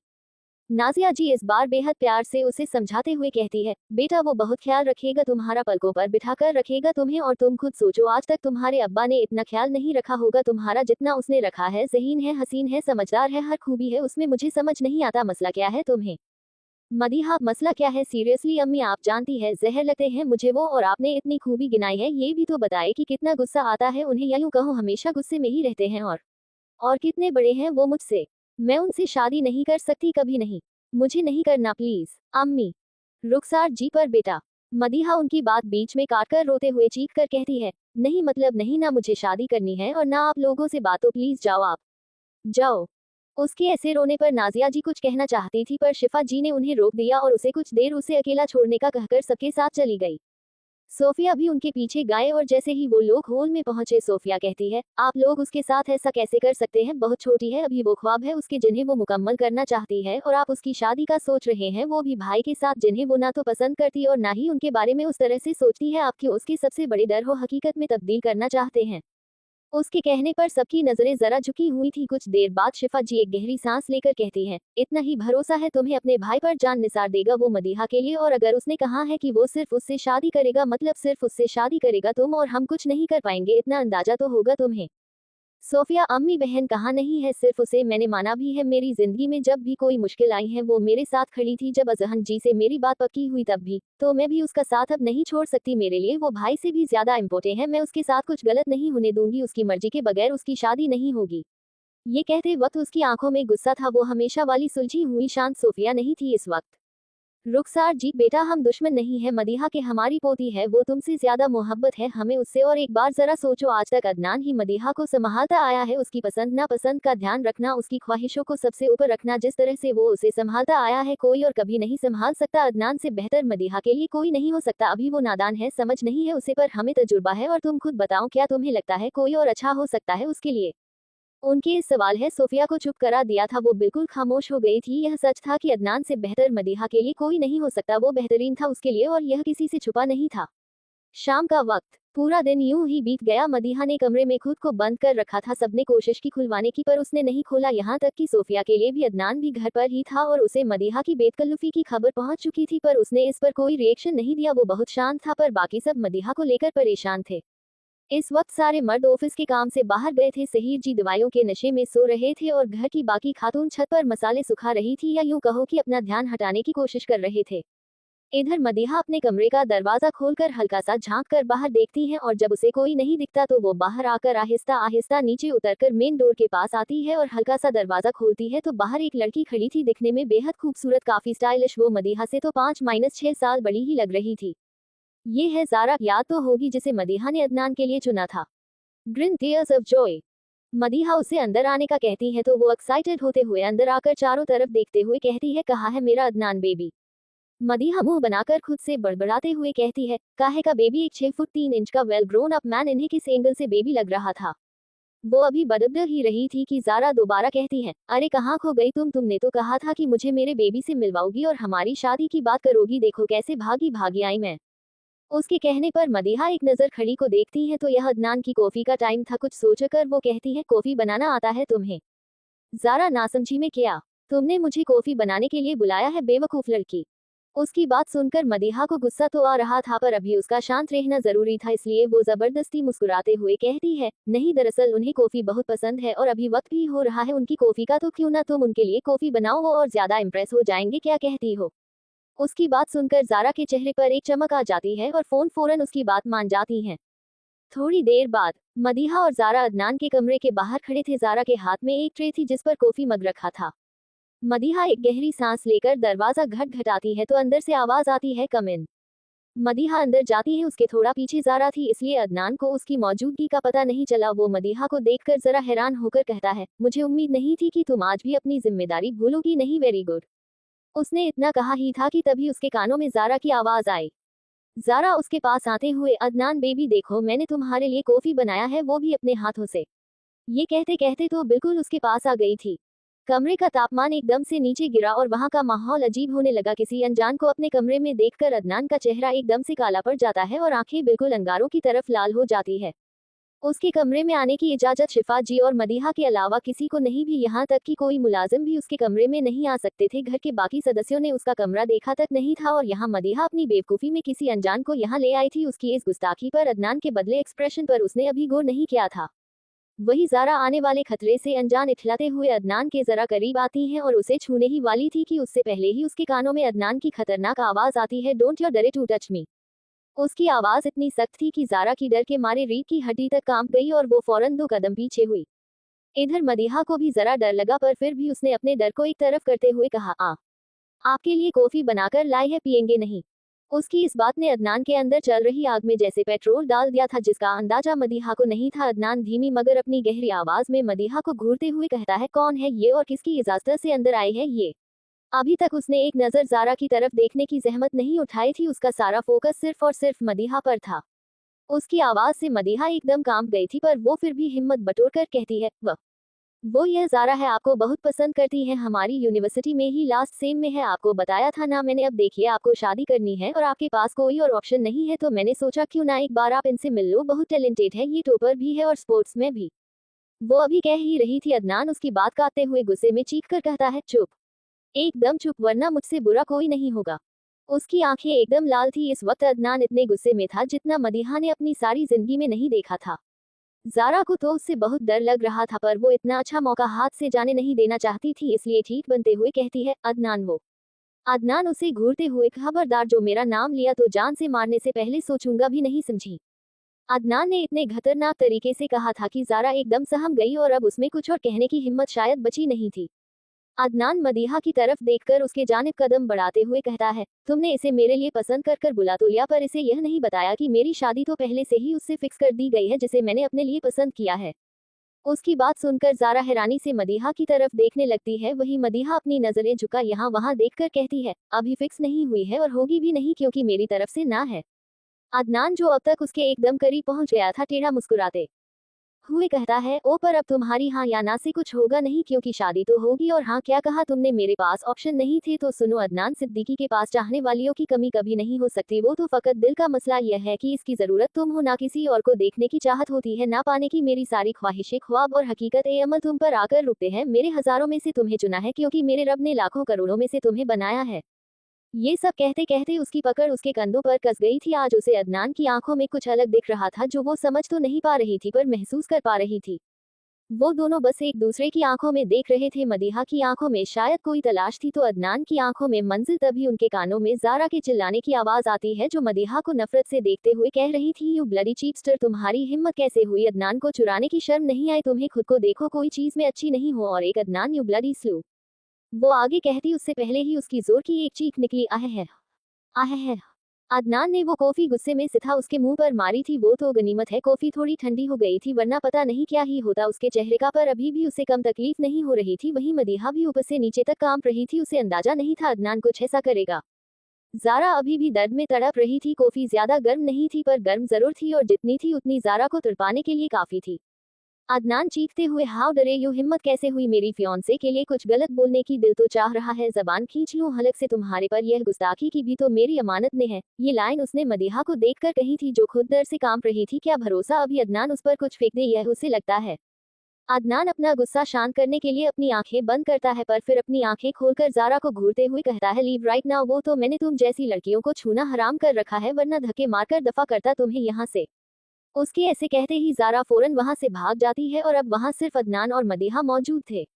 मदीहा तो डरते हुए अदनान को देख रही थी, और अदनान धीरे धीरे उसकी तरफ कदम बढ़ा रहा था, और वो डर के मारे पीछे होती जा रही थी। उसे अपनी तरफ आता देख मदीहा बुरी तरह कांप रही थी। उसकी सांसें जैसे उखड़ रही थी डर के मारे। पर यह डर कुछ तो मदीहा के गुस्से का था, तो कुछ अदनान की आंखों में दिख रहे उन जज्बातों का। मदीहा पीछे हो ही रही थी कि उसकी पीठ दीवार से जाकर टकरा गई, और उसने जैसे ही साइड से जाने की कोशिश करी, तब तक अदनान उसके बिल्कुल करीब पहुंच चुका था, और उसने उसकी दोनों तरफ अपने हाथ रखकर जैसे उसे जाने से रोक लिया था।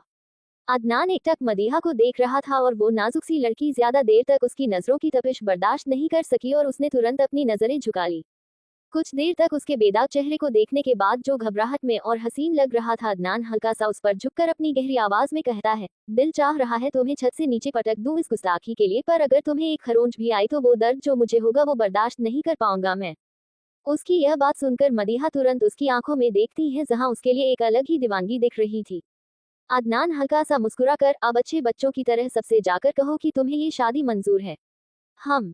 उसकी बात सुनकर मदीहा हिम्मत कर कर कहती है, नहीं करनी आपसे शादी। नहीं करनी, कभी नहीं, नहीं। अदनान बेहद प्यार से, क्यों नहीं करनी, मेरे बच्चे को मुझसे शादी हो। उसके इस लहजे ने जितना मदीहा को परेशान और हैरान किया था, उतना ही बेचैन कर दिया था। वो उससे इतने प्यार से बात कर रहा था जितना उसने कभी सोचा भी नहीं था। मदीहा, माँ, मैं बच्ची नहीं हूँ। अदनान उसके गाल को हल्का सा अपने अंगूठे से सहलाते हुए वैसे ही कहता है, मेरे लिए तो बच्ची ही हो, मेरा प्यार सा बच्चा। और लिसन कपकेक, शादी तो होगी, तुम चाहे जो कर लो, इसलिए it's better that you accept it.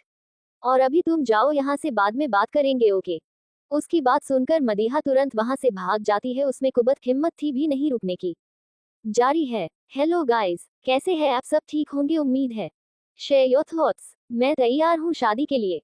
अगले दिन मदीहा ने कल से किसी से भी बात नहीं की थी। वो अपने कमरे में बंद थी। सुबह नाश्ते के वक्त भी वो डाइनिंग हॉल की तरफ नहीं आई। वो तो सोफिया ने जबरदस्ती उसे कमरे में ही थोड़ा बहुत नाश्ता कराया, और यह विश्वास दिलाया कि वो उसकी मर्जी के खिलाफ कुछ नहीं होने देगी। ऐसा नहीं था कि उसे पता नहीं था कि अदनान से बेहतर मदीहा के लिए कोई नहीं है, पर वो फिर भी उसके साथ जबरदस्ती नहीं होने देना चाहती थी, और किसी से तो मदीहा ने बात तक नहीं की थी।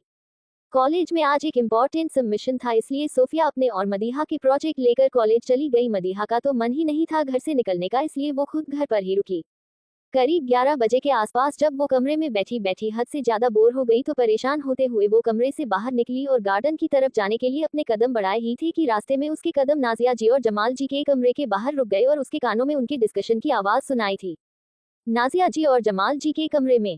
नाजिया जी परेशान होते हुए, जमाल जी आप रो क्यों रहे हैं, इस तरह परेशान मत होइए, आपका भी बीपी बढ़ जाएगा, आपको पता है ना आपको बीपी की प्रॉब्लम है।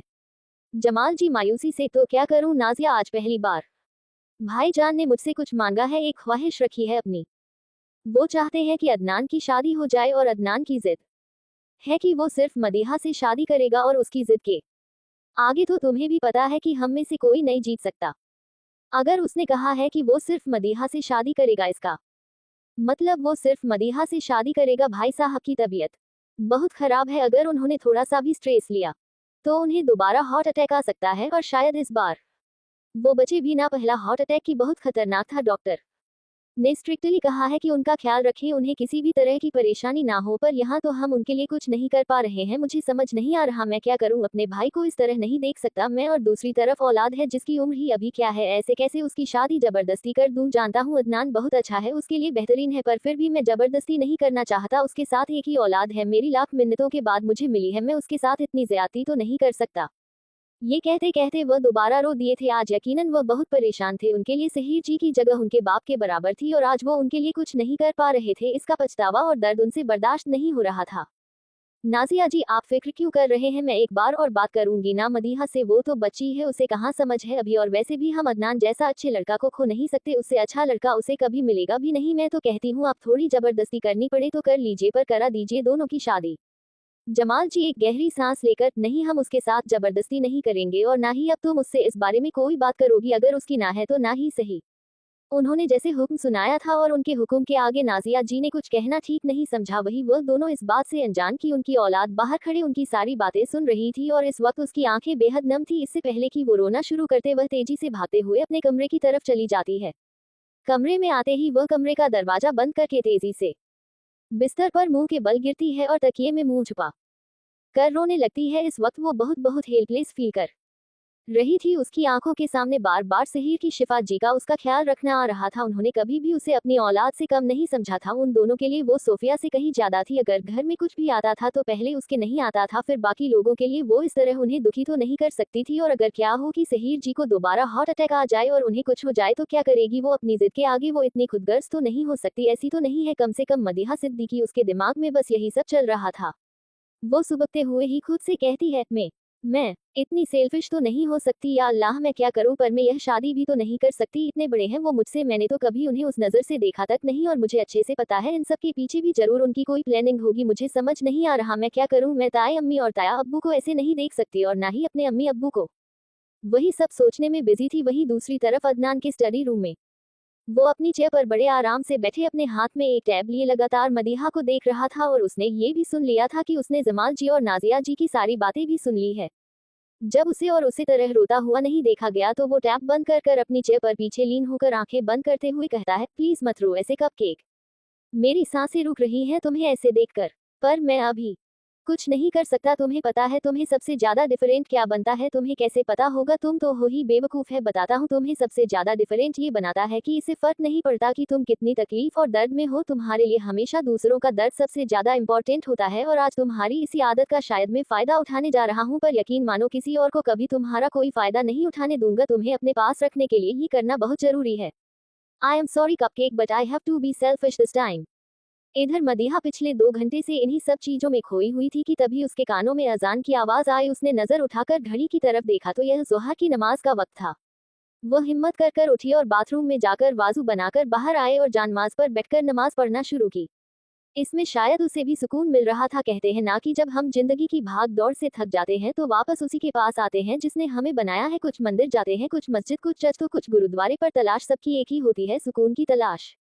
नमाज अदा करने के बाद उसने अपने हाथ फैलाकर दुआ मांगना शुरू किया, या अल्लाह तू तो रहीम है, मर्सिफुल रहमान है, ग्रेशियस, हमसे मोहब्बत करता है। बचपन में अम्मी कहती थी कि तेरे फैसले सबसे ज्यादा बेहतरीन होते, तूने मेरी किस्मत लिखी है, मेरा नसीब लिखा है, मुझे तुझ पर शक नहीं है, और अगर तूने मेरी जिंदगी में इस शख्स को लिखा है जिसे मैं सबसे ज्यादा नापसंद करती हूँ तो मुझे मंजूर है।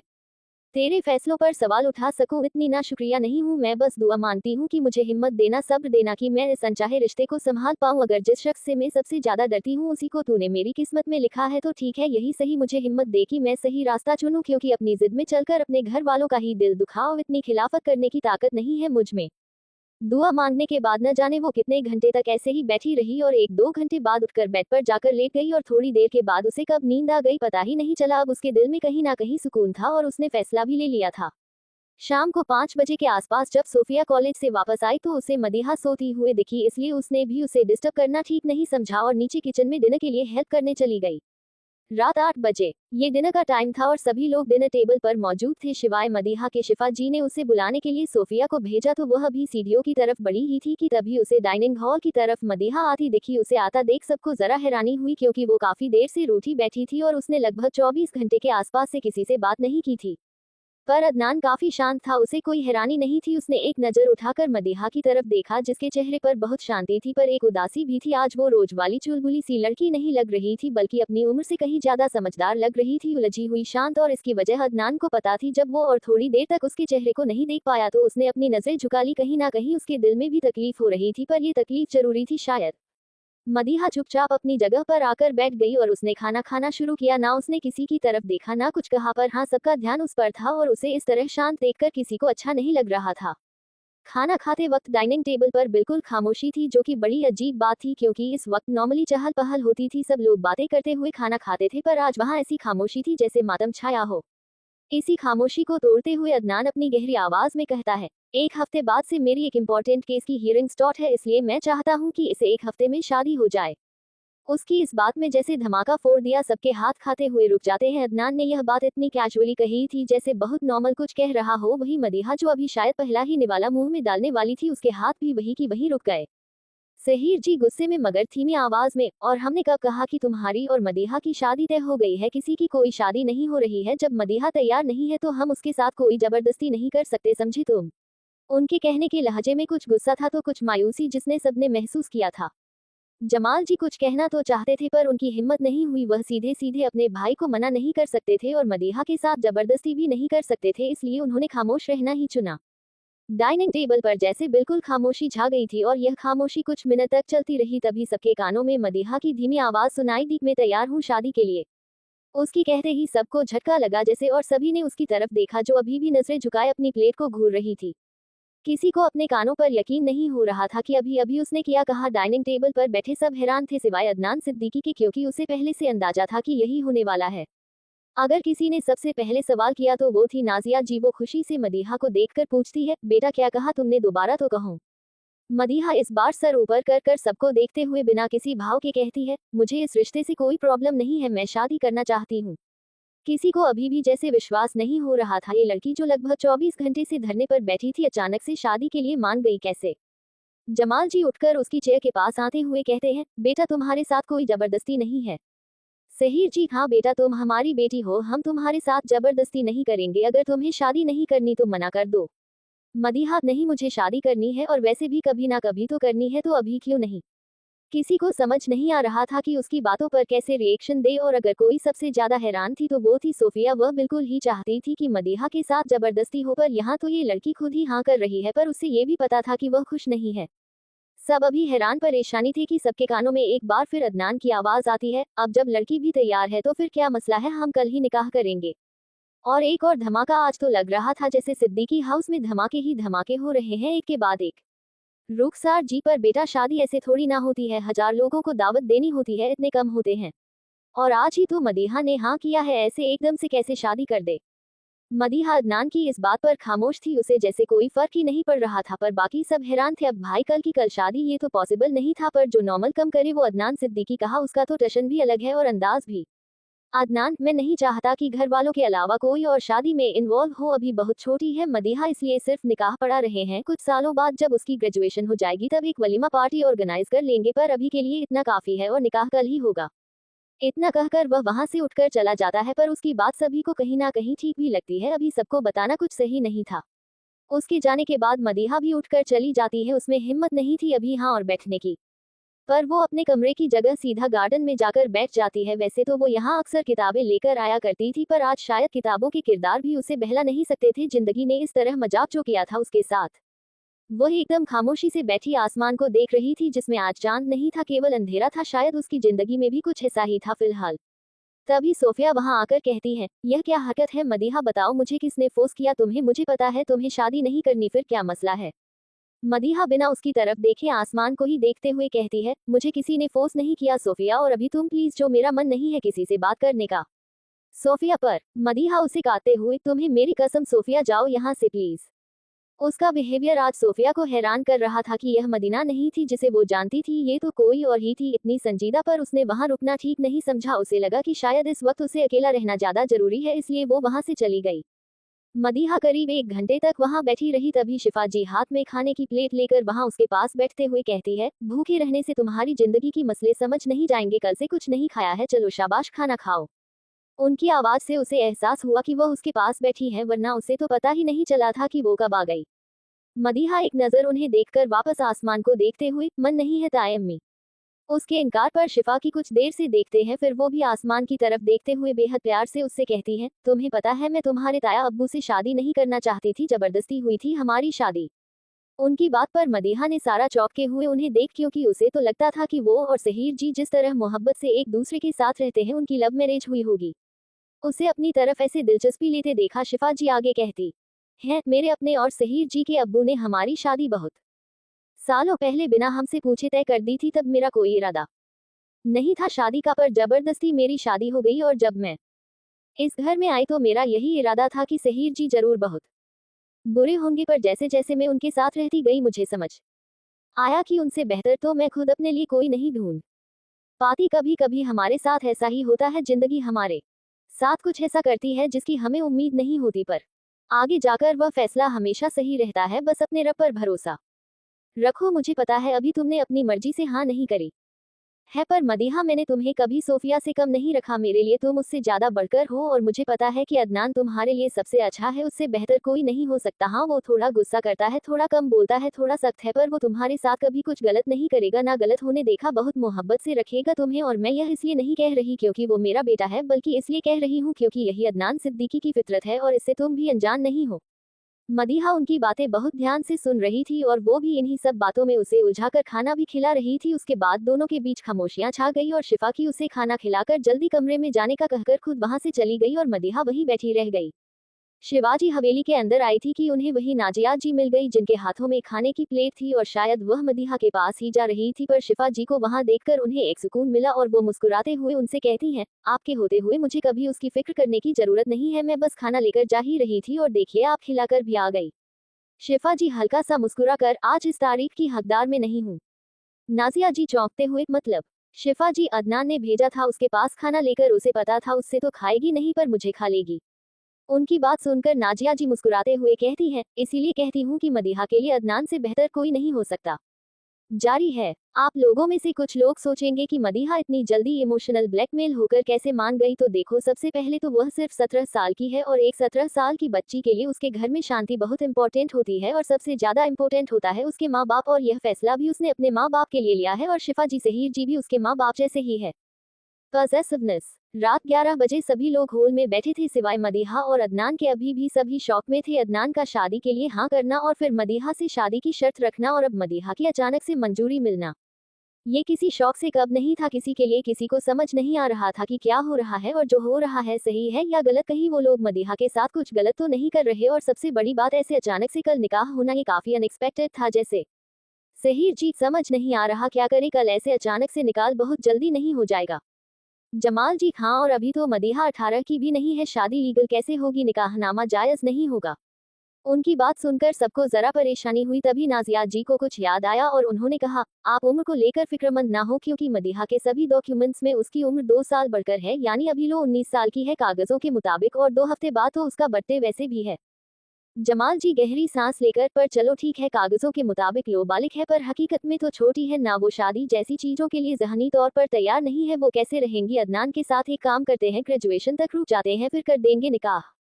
उनकी बात सबको ठीक लग रही थी पर तभी रुखसार जी कहती है, और अदनान जैसे मान जाएगा हमारी बात। देखो जमाल, बाप हो तुम बेटी के, इसलिए तुम्हारी फिक्र जायज है, पर अदनान कोई ऐसा वैसा लड़का नहीं है, ज़हीन समझदार है बहुत, उसे पता है कब कैसे क्या करना है। वो इस रिश्ते में आगे तब तक नहीं बढ़ेगा जब तक मदीहा ज़हनी तौर पर तैयार नहीं हो जाती।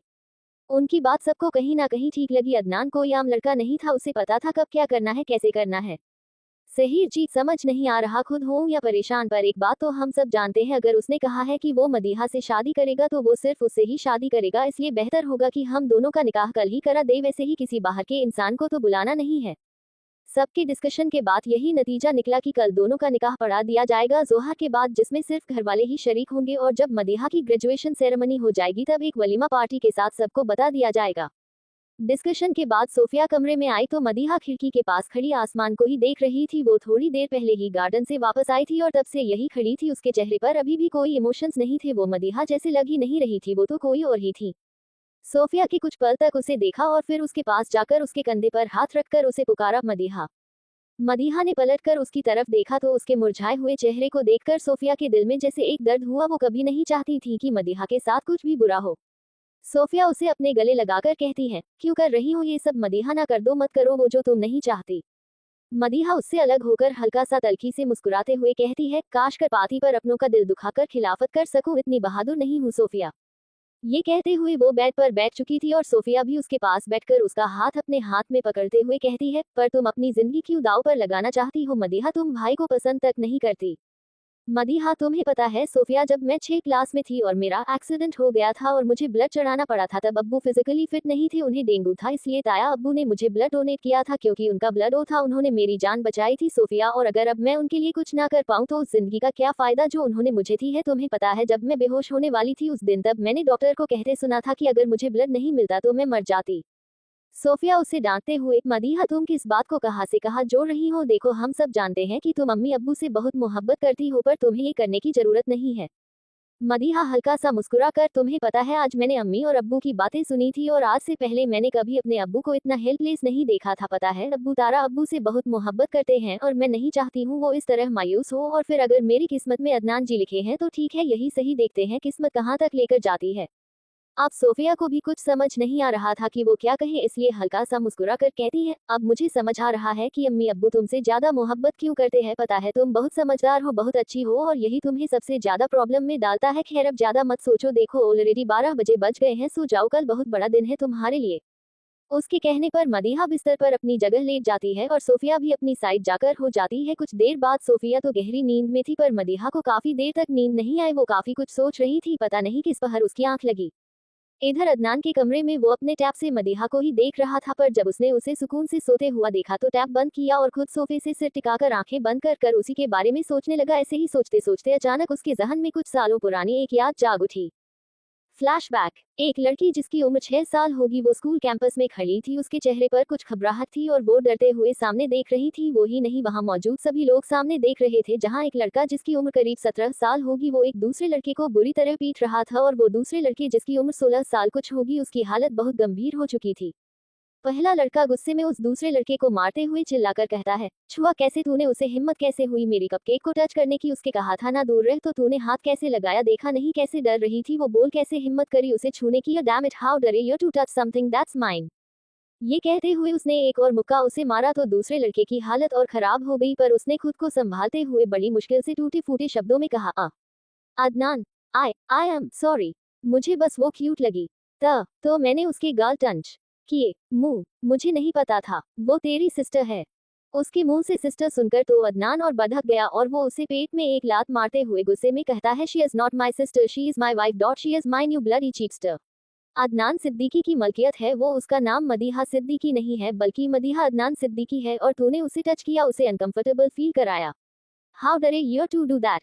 अब तक वो दूसरा लड़का बेहोश हो चुका था तो अदनान उसे वहीं ग्राउंड पर छोड़कर वहां मौजूद सभी को घूरते हुए अपनी लाल आंखों के साथ तेज और सख्त आवाज में कहता है, आज के बाद अगर किसी ने भी मेरी कपकेक को परेशान किया तो इसे तो जिंदा छोड़ा है, पर किसी और को सीधा कब्रिस्तान में कब्र तक छोड़कर आऊंगा, ये बात अपने जहन में याद कर लो।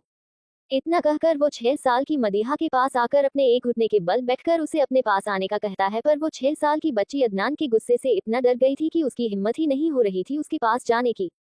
वो अभी सिर्फ 2 क्लास में थी और अदनान 12 में। अगर उम्र को मद्देनजर रखा जाए तो शायद उनका कोई मैच नहीं था। दरअसल थोड़ी देर पहले वो लड़का जिसकी अदनान साहब ने धुलाई की थी वो मदीहा को टच करने की कोशिश कर रहा था और मदीहा को उससे डर लग रहा था और यह अदनान ने देख लिया। फिर किया। अब जो हालत अदनान ने की है उस लड़के की कम से कम 6 महीने हॉस्पिटल बेड से उठ नहीं पाएगा। उसे इस तरह खुद से डरता देख अदनान आंखें बंद कर कर एक गहरी सांस लेता है जिससे उसका गुस्सा कुछ शांत होता है और फिर अपनी आंखें खोलकर अपनी बाहें फैलाकर बेहद शांत और प्यार से कहता है, कपकेक कम हेयर। अपने अदनान के पास आओ, I will buy your ice cream come baby दिल। उसके इतने प्यार से कहने पर मदीहा जो पहले से ही डरी हुई थी एकदम दौड़कर उसके पास आती है और उसके गले लगते ही सिसकने लगती है। अब जब वो 17 साल की होने के बाद इतना डरती है तो तब तो फिर भी बच्ची थी, ऊपर से अदनान का गुस्सा वो कांप रही थी डर में। उसे ऐसे डरते देख अदनान उसे कसकर अपने सीने से लगाए ही उसकी पीठ रब करते हुए कहता है, बच्चा चुप हो जाओ, क्या हुआ मेरे बेबी को देखो, हम तो बस ढिशुम ढिशुम खेल रहे थे, डर गया मेरा बच्चा, सॉरी कपकेक। उसे ऐसे बात करते देख वहां मौजूद हर एक इंसान को जैसे झटका लगा था। मतलब ये लड़का जो थोड़ी देर पहले ऐसे पागलों की तरह एक इंसान को मार रहा और अब ऐसे प्यार से बात कर रहा था, मतलब ये पॉसिबल था कैसे? पर भाई अदनान को तो बचपन से झटके देने की आदत थी। मदीहा उससे अलग होकर टुकुर टुकुर उसे देखने लगती है। रोने के कारण उसका चेहरा लाल हो चुका था और नाक भी बह रही थी, पर वो अदनान को बहुत क्यूट लग रही थी। मदीहा अदनान की शर्ट की स्लीव से अपनी नाक पोंछते हुए कहती है। मदीहा बहुत डर गई थी। उसकी इस हरकत पर अदनान हल्का सा मुस्कुराकर कहता है, वो तो ठीक है, पर तुमने मेरे कपड़ों से क्यों अपनी नाक पोंछी? It's bad manners. मदीहा, मेरे कपड़ों से पोंछती तो वो खराब हो जाते, फिर अम्मी मेरे को मारती तो। आपको थोड़ी ना कोई मारेगा, आप तो बिग बॉय हो, मैं लिटिल हूँ अभी। उसकी बात सुनकर अदनान की मुस्कुराहट और बड़ी हो जाती है और वो मदीहा को गोद में लेकर अपना बैग और उसका बैग उठाकर वहां से चला जाता है और सब अभी भी सदमे में उसे ही देख रहे थे कि हुआ क्या अभी। इधर मदीहा अदनान की गोद में उसके कॉलर से खेलते हुए पूछती है, आपने मुझे वाइफ क्यों बोला? वाइफ क्या होता है? अदनान, वाइफ वो होती है जिसे हम प्रोटेक्ट करते हैं, जिसके लिए गिफ्ट लाते हैं, जिसे पैम्पर करते हैं, और मैं तुम्हारे लिए ये सब करता हूँ तो हुई ना तुम मेरी वाइफ। मदीहा कुछ सोचकर, हाँ मैं आपकी वाइफ हूँ, समझ गई। उसकी नादानी कम बेवकूफी पर अदनान मुस्कुरा दिया। Flashback and. अदनान यही सब सोचते हुए मुस्कुरा रहा था। वो खुद से ही कहता है, तुम इतनी छोटी क्यों हो मुझसे कपकेक, ऊपर से निहायती बेवकूफ भी हो, काश तुम इस दुनिया में पहले आ जाती, पर कोई बात नहीं, मैंने तो बहुत पहले ही डिसाइड कर लिया था तुम मेरी वाइफ बनोगी, पर तुम तो सब भूल गई, कोई बात नहीं, करके बाद सब वैसा होगा जैसा मैं चाहता था। यही सोचकर वो मुस्कुरा उठा। फिर कुछ सोचकर वो उठा और कमरे से निकलकर मदीहा और सोफिया के कमरे की तरफ बढ़ गया। कुछ देर बाद वो जब कमरे में पहुंचा है तो मदीहा और सोफिया गहरी नींद में थी। वो आहिस्ता से चलकर मदीहा के पास जाता है और एकटक उसे निहारने लगता है। कुछ देर उसे निहारने के बाद वो आहिस्ता से सरगोशी से कहता है, आज तक जो मैं मैनिफेस्ट करता आया हूँ अब उसे रियलिटी में चेंज करने का वक्त आ गया है cupcake. From tomorrow I will own you and you will own me. इतना कहकर वो हल्का सा झुककर उसके माथे को चूमता है, फिर एक नजर उसे देखकर जाने लगता है कि उसकी नजर सोफिया पर जाती है जिसका ब्लैंकेट नीचे गिर गया था। ये देखकर वो नागवारी में सिर हिलाकर उसके पास आता है और नीचे से ब्लैंकेट उठाकर उसे उड़ाते हुए कहता है, तुमने तो अभी से ही अपनी भाभी की साइड लेना शुरू कर दिया है, नॉट बैड, पर अब तुम्हें अपने होने वाले हस्बैंड पर फोकस करना चाहिए, ना कि मेरी कपकेक पर। इतना कहकर वो हल्का सा झुककर उसका माथा भी चूमता है और वहां से चला जाता है। कल सब कुछ बदलने वाला था और एक नई शुरुआत होने वाली थी, मोहब्बत की शुरुआत जारी है। तो कल आप सब इनवाइटेड हैं मदीहा और अदनान की शादी में जरूर आना। और हाँ, अभी भी आई थिंक कुछ लोगों को कजन मैरिज को लेकर थोड़ी कंफ्यूजन है, तो let me clear it to you, cousin marriage common नहीं है, बहुत रेयर है, पर मुझसे मेरे कुछ प्यारे लिसनी ने बोला के लिए कहा था तो मैंने बोल है। और अगर कोई साउथ इंडिया से हो तो उसे पता होगा कि यह काफी कमिंग है वहाँ, और नॉट जस्ट मुस्लिम्स, यहाँ तक कि और काफी रिलीजन भी इसे फॉलो करते हैं। It's a part of culture and traditions. निकाह स्पेशल नेक्स्ट डे। आज निकाह का दिन था, या यूं कहूं अनएक्सपेक्टेड निकाह का दिन, पर हवेली में कोई सजावट नहीं थी और ना ही कोई मेहमान थे। सिर्फ यास्मीन को सोफिया ने एक खतिला इन्फॉर्म कर कर बुला लिया था और उसे जैसे यकीन ही नहीं हो रहा था कि मदीहा का निकाह अदनान से हो रहा है, क्योंकि यह शायद वो आखिरी चीज थी जो उसने एक्सपेक्ट किया था कि इस दुनिया में होगी।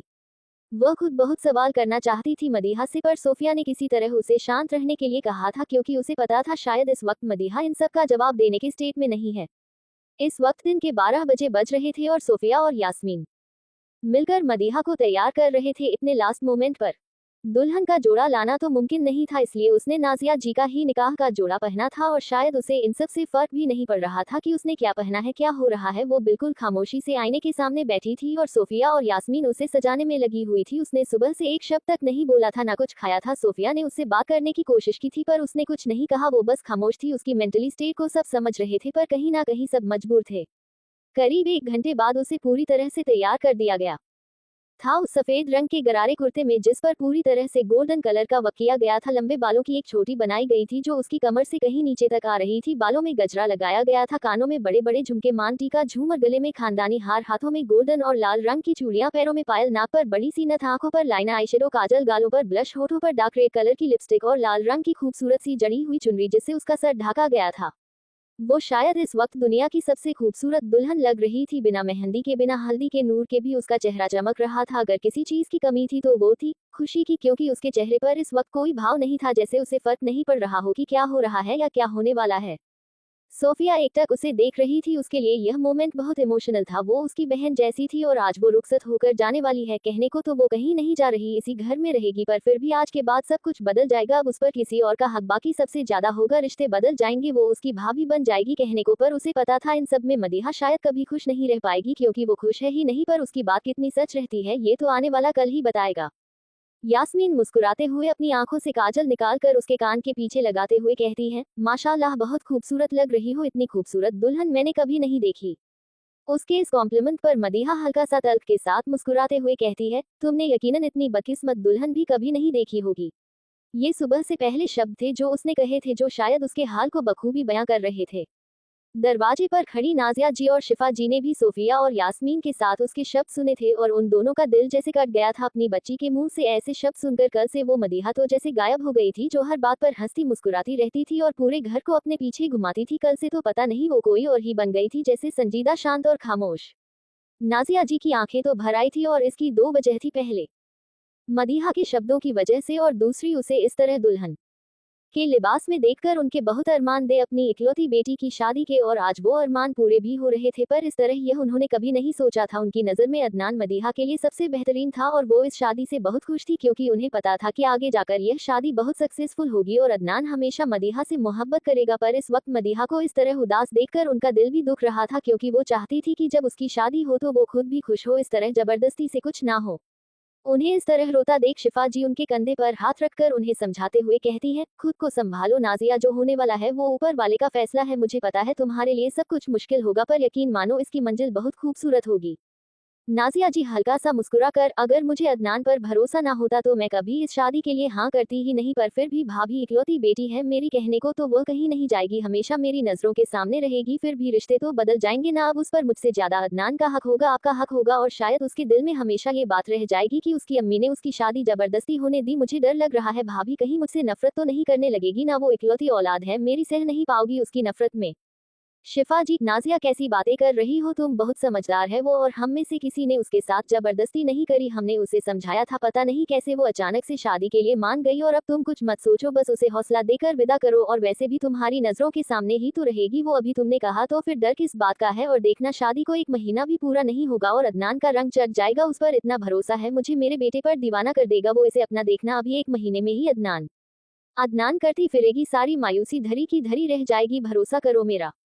उनकी बात सुनकर नाजिया जी भी कुछ शांत हुई और शिफा जी के साथ कमरे में अंदर दाखिल हुई। उन्हें देखकर सोफिया और यास्मीन मदीहा के पास से थोड़ा सा दूर हो गए, क्योंकि उन्हें पता था यह मोमेंट नाजिया जी के लिए भी बहुत इमोशनल है और शायद उन्हें थोड़ी स्पेस की जरूरत है।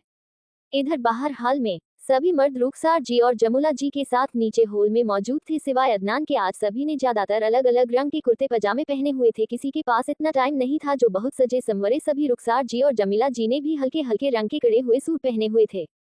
किसी के पास इतना टाइम नहीं था कि घर की सजावट करवा सके। बड़ी अजीब सी शादी हो रही थी, ना हल्दी हुई, ना मेहंदी, ना मायूं, ना ढोल की, ना दुल्हन के हाथों में मेहंदी लगी, ना चेहरे पर हल्दी, ना कोई नाच, ना कोई गाना। यह शादी तो जैसे धमाका थी जो कल फूटा और आज इसका शोर होगा। रियान काजी साहब को लेने गया था और जमाल जी ने वकील से कहकर निकाहनामा मंगवाया था, जो कि लास्ट मोमेंट पर जल्दी जल्दी बनाया था। निकाहनामा शादी के डॉक्यूमेंट और पेपर्स को कहते हैं, इसके अकॉर्डिंग कानूनी तौर पर शादी होती है। सहर जी अपने हाथ में पहनी प्लेटिनम की घड़ी में वक्त देखते हुए कहते हैं, 1:45 हो गया है, अजहर बेटा अदनान को उसके कमरे से बुला लाओ, काजी साहब भी आते होंगे। उनके कहने पर अजहर, जिसने आज हल्के ग्रे कलर का पठानी सूट पहना हुआ था, वो अदनान को बुलाने उसके कमरे की तरफ चला जाता है। उसके कमरे के पास पहुंचकर वो बाहर से दरवाजा खटखटाता है तो अंदर से आवाज आती है, आ जाओ। पहले तो अजहर को डर लग रहा था, क्योंकि उसके कमरे में जाने की इजाजत कहाँ थी किसी को, पर आज के दिन की तो बात ही अलग थी। आज तो शायद अदनान उसे किसी भी चीज की इजाजत दे देता, फिर उसके कमरे में दाखिल होने की तो आम बात है। अजहर अंदर जाता है तो उसके कदम कुछ पल के लिए तो दरवाजे पर ही अटक कर रह जाते हैं और उसकी नजर अदनान पर जाती है, जो आईने के सामने खड़ा अपनी घड़ी बांध रहा था। उसने एक क्रीम कलर का, बिल्कुल नॉर्मल सा क्रीम कलर का पठानी सूट पहना हुआ था, जिस पर एक क्रीम कलर की ही बास्केट जैकेट थी। अपने सिल्की बालों को जेल से बहुत सलीके से सेट किया हुआ था, बस वो इसी में कमाल का लग रहा था, इतना हसीन कि यहाँ तक कि अजहर की आंखें भी दो पल के लिए उस पर ठहर ही गई। उसे ऐसे दरवाजे पर खड़ा देख अदनान बिना उसे देखे ही कहता है, मुझे इस तरह की नजरों से देखना बंद करो और या तो अंदर आओ या दफा हो जाओ। उसकी गहरी आवाज सुनकर अजहर होश में आता है और वो झेप कर अंदर आते हुए कहता है, वो भाई आपको सब नीचे बुला रहे हैं, वक्त हो गया है निकाह का। अदनान, हमारी होने वाली बेगम साहिबा की क्या अपडेट है? ज्यादा रो तो नहीं रही? ठीक तो है? वो तैयार हो गई? उसने जैसे एक साथ 4-5 सवाल पूछे और अजहर के लिए यह कोई बड़ी बात नहीं थी। वह वैसे तो काम ही बोलता था, पर जब भी बोलता था उसके सारे सवाल सिर्फ मदीहा से रिलेटेड ही होते थे और अजहर को इसकी बचपन से आदत थी, क्योंकि वो उसके हाले दिल से बहुत अच्छे से वाकिफ था। अजहर, नहीं भाई, रो तो नहीं रही और तैयार भी हो गई है, पर सोफिया बता रही थी कि कल से उसने कुछ नहीं बोला है, खामोश है रात से। अदनान उसकी तरफ आते हुए, वक्त लगेगा उसे, आसान नहीं है उसके लिए सब कुछ। खैर, तुम अपनी होने वाली बीवी को समझाओ जरा मेरी बेगम साहिबा से दूर रहें। उसकी यह बात सुनकर अजहर का जैसे सर चकरा गया। मतलब कोई इंसान इतना पजेसिव कैसे हो सकता है कि अपनी बहन से ही जलने लगे। अदनान की बात सुनकर अजहर के जहन में पहला ख्याल यही आया था, जो वह शब्दों में तो नहीं कह पाया डर के मारे, पर उसने मन में जरूर सोचा था। अजहर भाई, आपकी बहन है, वो मेरी होने वाली बीवी नहीं है बस, और मदीहा के साथ एक रिश्ता है उसका जो बहुत मायने रखता है, उसके लिए फिक्र करना फर्ज है उसका। अदनान कमरे के बाहर जाते हुए, अब किसी को भी मेरी कप केक की फिक्र करने की जरूरत नहीं है, उसके लिए मैं हूँ। इतना कहकर वो कमरे से बाहर निकल गया था और अजहर भी नागवारी में सिर हिलाकर जल्दी जल्दी उसके पीछे जाता है। अदनान और अजहान नीचे हॉल में आते हैं तो अब तक काजी साहब और वकील दोनों वहां आ गए थे। अदनान सीधा जाकर सोफे पर बैठ जाता है और उसके बैठते ही सहीर जी हल्का सा मुस्कुराकर जमीला जी से कहते हैं, आप आ जाए, मदीहा को भी ले आइए, निकाह का वक्त हो रहा है। उनकी बात सुनकर जमीला जी भी मुस्कुराते हुए हाँ में सिर हिलाकर उम्मीद के साथ मदीहा के कमरे की तरफ चली जाती है। करीब 10 मिनट बाद हॉल में एक आवाज गूंजती है, छन छन छन। धीरे धीरे यह आवाज बढ़ती जा रही थी और जैसे ही अदनान के कानों में यह आवाज पड़ी, सुकून के साथ उसकी आंखें बंद हो गई और चेहरे पर एक दिलकश मुस्कुराहट छा गई। यह मदीहा की पायलों की आवाज थी, जो जैसे जैसे वो सीढ़ियां उतर रही थी वैसे वैसे तेज होती जा रही थी। वही मदीहा को इस तरह दुल्हन के लिबास में देखकर सभी की आंखें इमोशनल हो गई, पर अगर कोई सबसे ज्यादा इमोशनल हुआ था तो वो थे जमाल जी। अपनी इकलौती बेटी को इस तरह दुल्हन बनता देख वो काफी इमोशनल हो गए थे, पर आज वो दुखी नहीं थे और ना ही परेशान थे, क्योंकि उनके कानों में अदनान से हुई वो कन्वर्सेशन चल रही थी जो एक रात पहले हुई थी। अब आप ही सोच रहे होंगे कौन सी कन्वर्सेशन, तो चलो बताते हैं। फ्लैशबैक। कल रात जमाल जी अपने कमरे में बैठे थे। इस वक्त वहां नाजिया जी नहीं थी। मदीहा की हाँ सुनकर भी उनका दिल ये करने को तैयार नहीं था। वो ये तो जानते थे कि अदनान मदीहा के लिए हर तरीके से सही है, पर फिर भी उनका दिल मान ही नहीं रहा था। एक पल को तो वो सोच रहे थे कि खुद जाकर सहीर जी से मना कर दे, वो अपनी बच्ची के साथ जबरदस्ती नहीं कर सकते थे। उन्हें पता है कि मदीहा ने हाँ तो करी है, पर वो खुश नहीं है। वो अभी यही सब सोच रहे थे कि किसी ने उनके कमरे का दरवाजा खटखटाया। उन्हें लगा कि शायद नाजिया जी होगी, इसलिए उन्होंने बिना दरवाजे की तरफ देखे ही अंदर आने की इजाजत दे दे।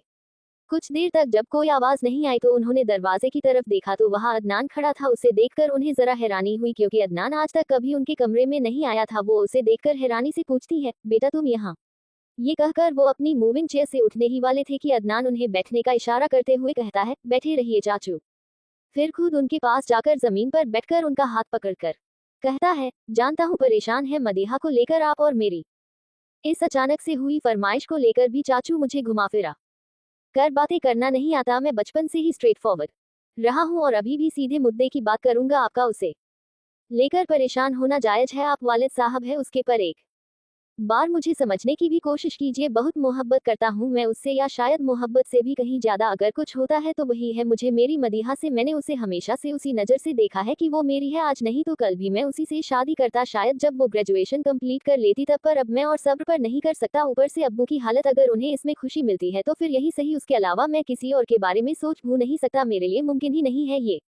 मुझे उससे तब से मोहब्बत है जब वो सिर्फ चाची के पेट में थी, जब डॉक्टर ने पहली बार बताया था कि वो प्रेग्नेंट है। तब से मुझे ऐसा लगता था जैसे वो मेरे लिए इस दुनिया में आए हैं। मैंने उसे हमेशा से अपनी बेगम की हैसियत से ही देखा है, जब वो छोटी थी तब भी, और अब जब वो 17 साल की हो गई है तब भी। मुझे पता है अभी शादी भी इलीगल है। मैं तो खुद वकील हूँ, पर कुछ नहीं कर सकता, दिल के हाथों मजबूर हूँ। मैंने आज तक आपसे कभी कुछ नहीं मांगा, पहली और आखिरी बार मांग रहा हूँ, मुझे मेरी मोहब्बत दे दीजिए, मुझे जोर जबरदस्ती कुछ करना नहीं है और मैं करूंगा भी नहीं। आपका दिल दुखाकर मैं कुछ नहीं करना चाहता। आपकी जगह मेरी जिंदगी में वही है जो अब्बू की है, इसलिए ये समझ लीजिए कि आपका ही बेटा आपसे कुछ मांग रहा है। प्लीज उसे मुझे सौंप दीजिए। मैं आपसे वादा करता हूँ कभी उसकी आंख में आंसू नहीं आने दूंगा, एक खरोच नहीं आने दूंगा। उसे अपनी सांसों से ज्यादा हिफाजत से रखूंगा। प्लीज अगर आप कहेंगे कि मैं आपके सामने उसके लिए भीख भी मांगू ना, तो मैं खुशी खुशी मांग लूंगा, क्योंकि मेरे लिए उससे बढ़कर कुछ नहीं है, ना मेरा ईगो ना मेरी सेल्फ रिस्पेक्ट।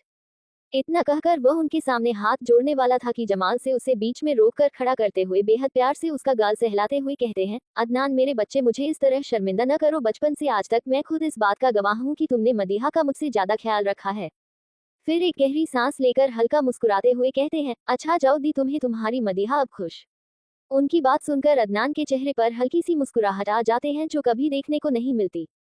इस वक्त अगर कोई उसे देखता तो उसे अपनी आंखों पर यकीन नहीं होता कि यह वही अदनान सिद्दीकी है जो पूरे सिस्टम को अपने आगे झुकने के लिए मजबूर कर सकता है, जिसके एक इशारे पर बड़े से बड़ा पॉलिटिशियन, बिजनेसमैन, अंडरवर्ल्ड का किंग सब की सब घुटनों पर आ सकते हैं। आज वो खुद अपनी मोहब्बत के लिए किसी के आगे झुक रहा है।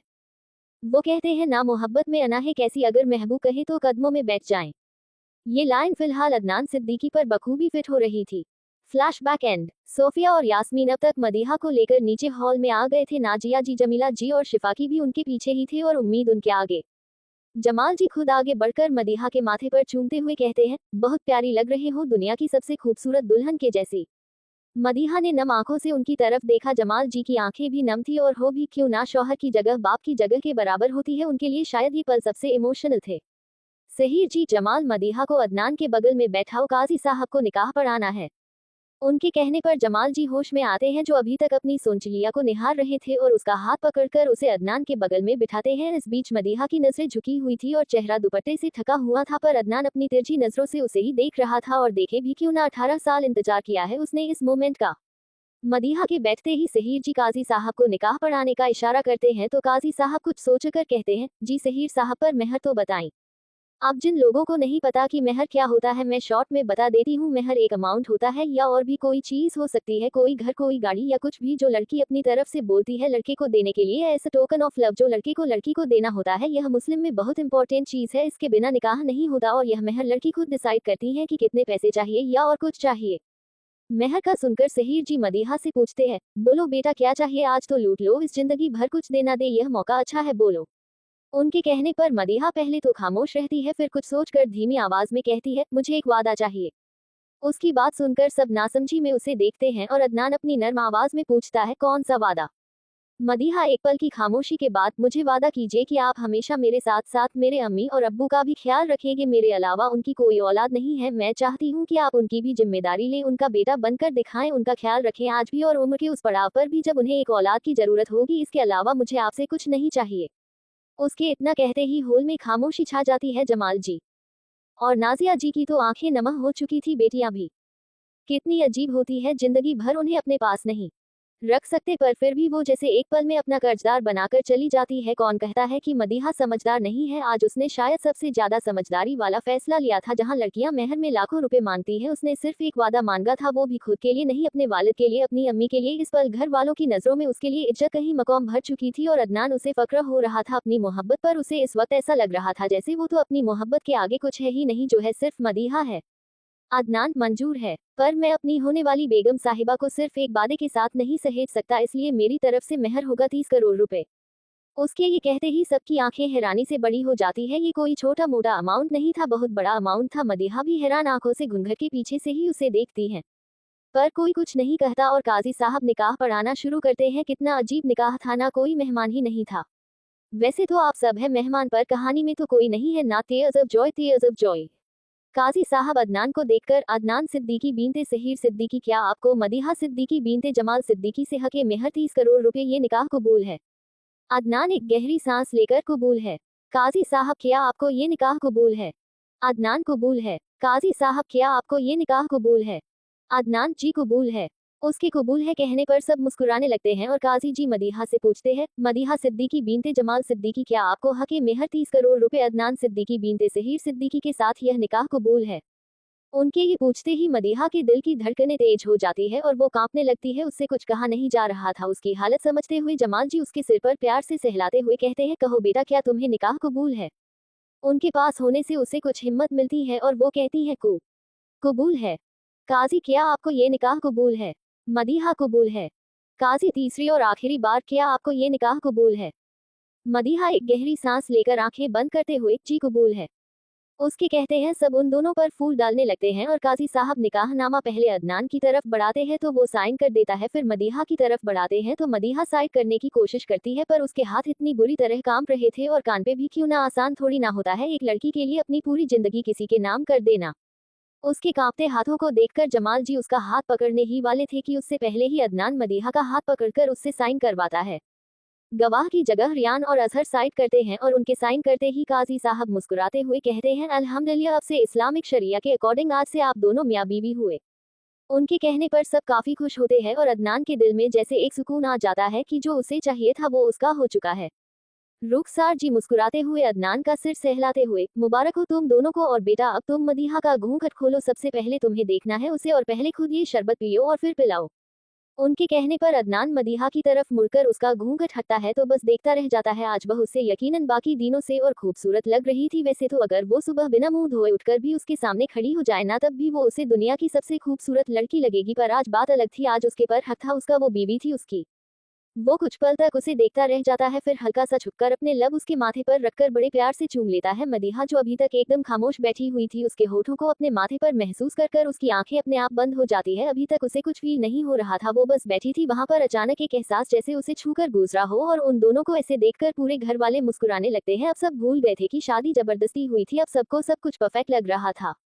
शिफा जी मुस्कुराते हुए, अब भाई तुम्हारी ही बेगम है, बाद में निहार लेना, पहले खुद शरबत पियो और उसे पिलाओ। उनके कहने पर अदनान मदीहा से हल्का सा दूर होता है और वही रखे शरबत की कटोरा को उठाकर पहले खुद पीता है और फिर मदीहा की तरफ बढ़ता है तो वो भी चुपचाप उसके हाथों से पी लेती है। सहीर जी अब एक कम करो तुम सब, मदीहा को थोड़ी देर के लिए अंदर ले जाओ, थक गई होगी वो।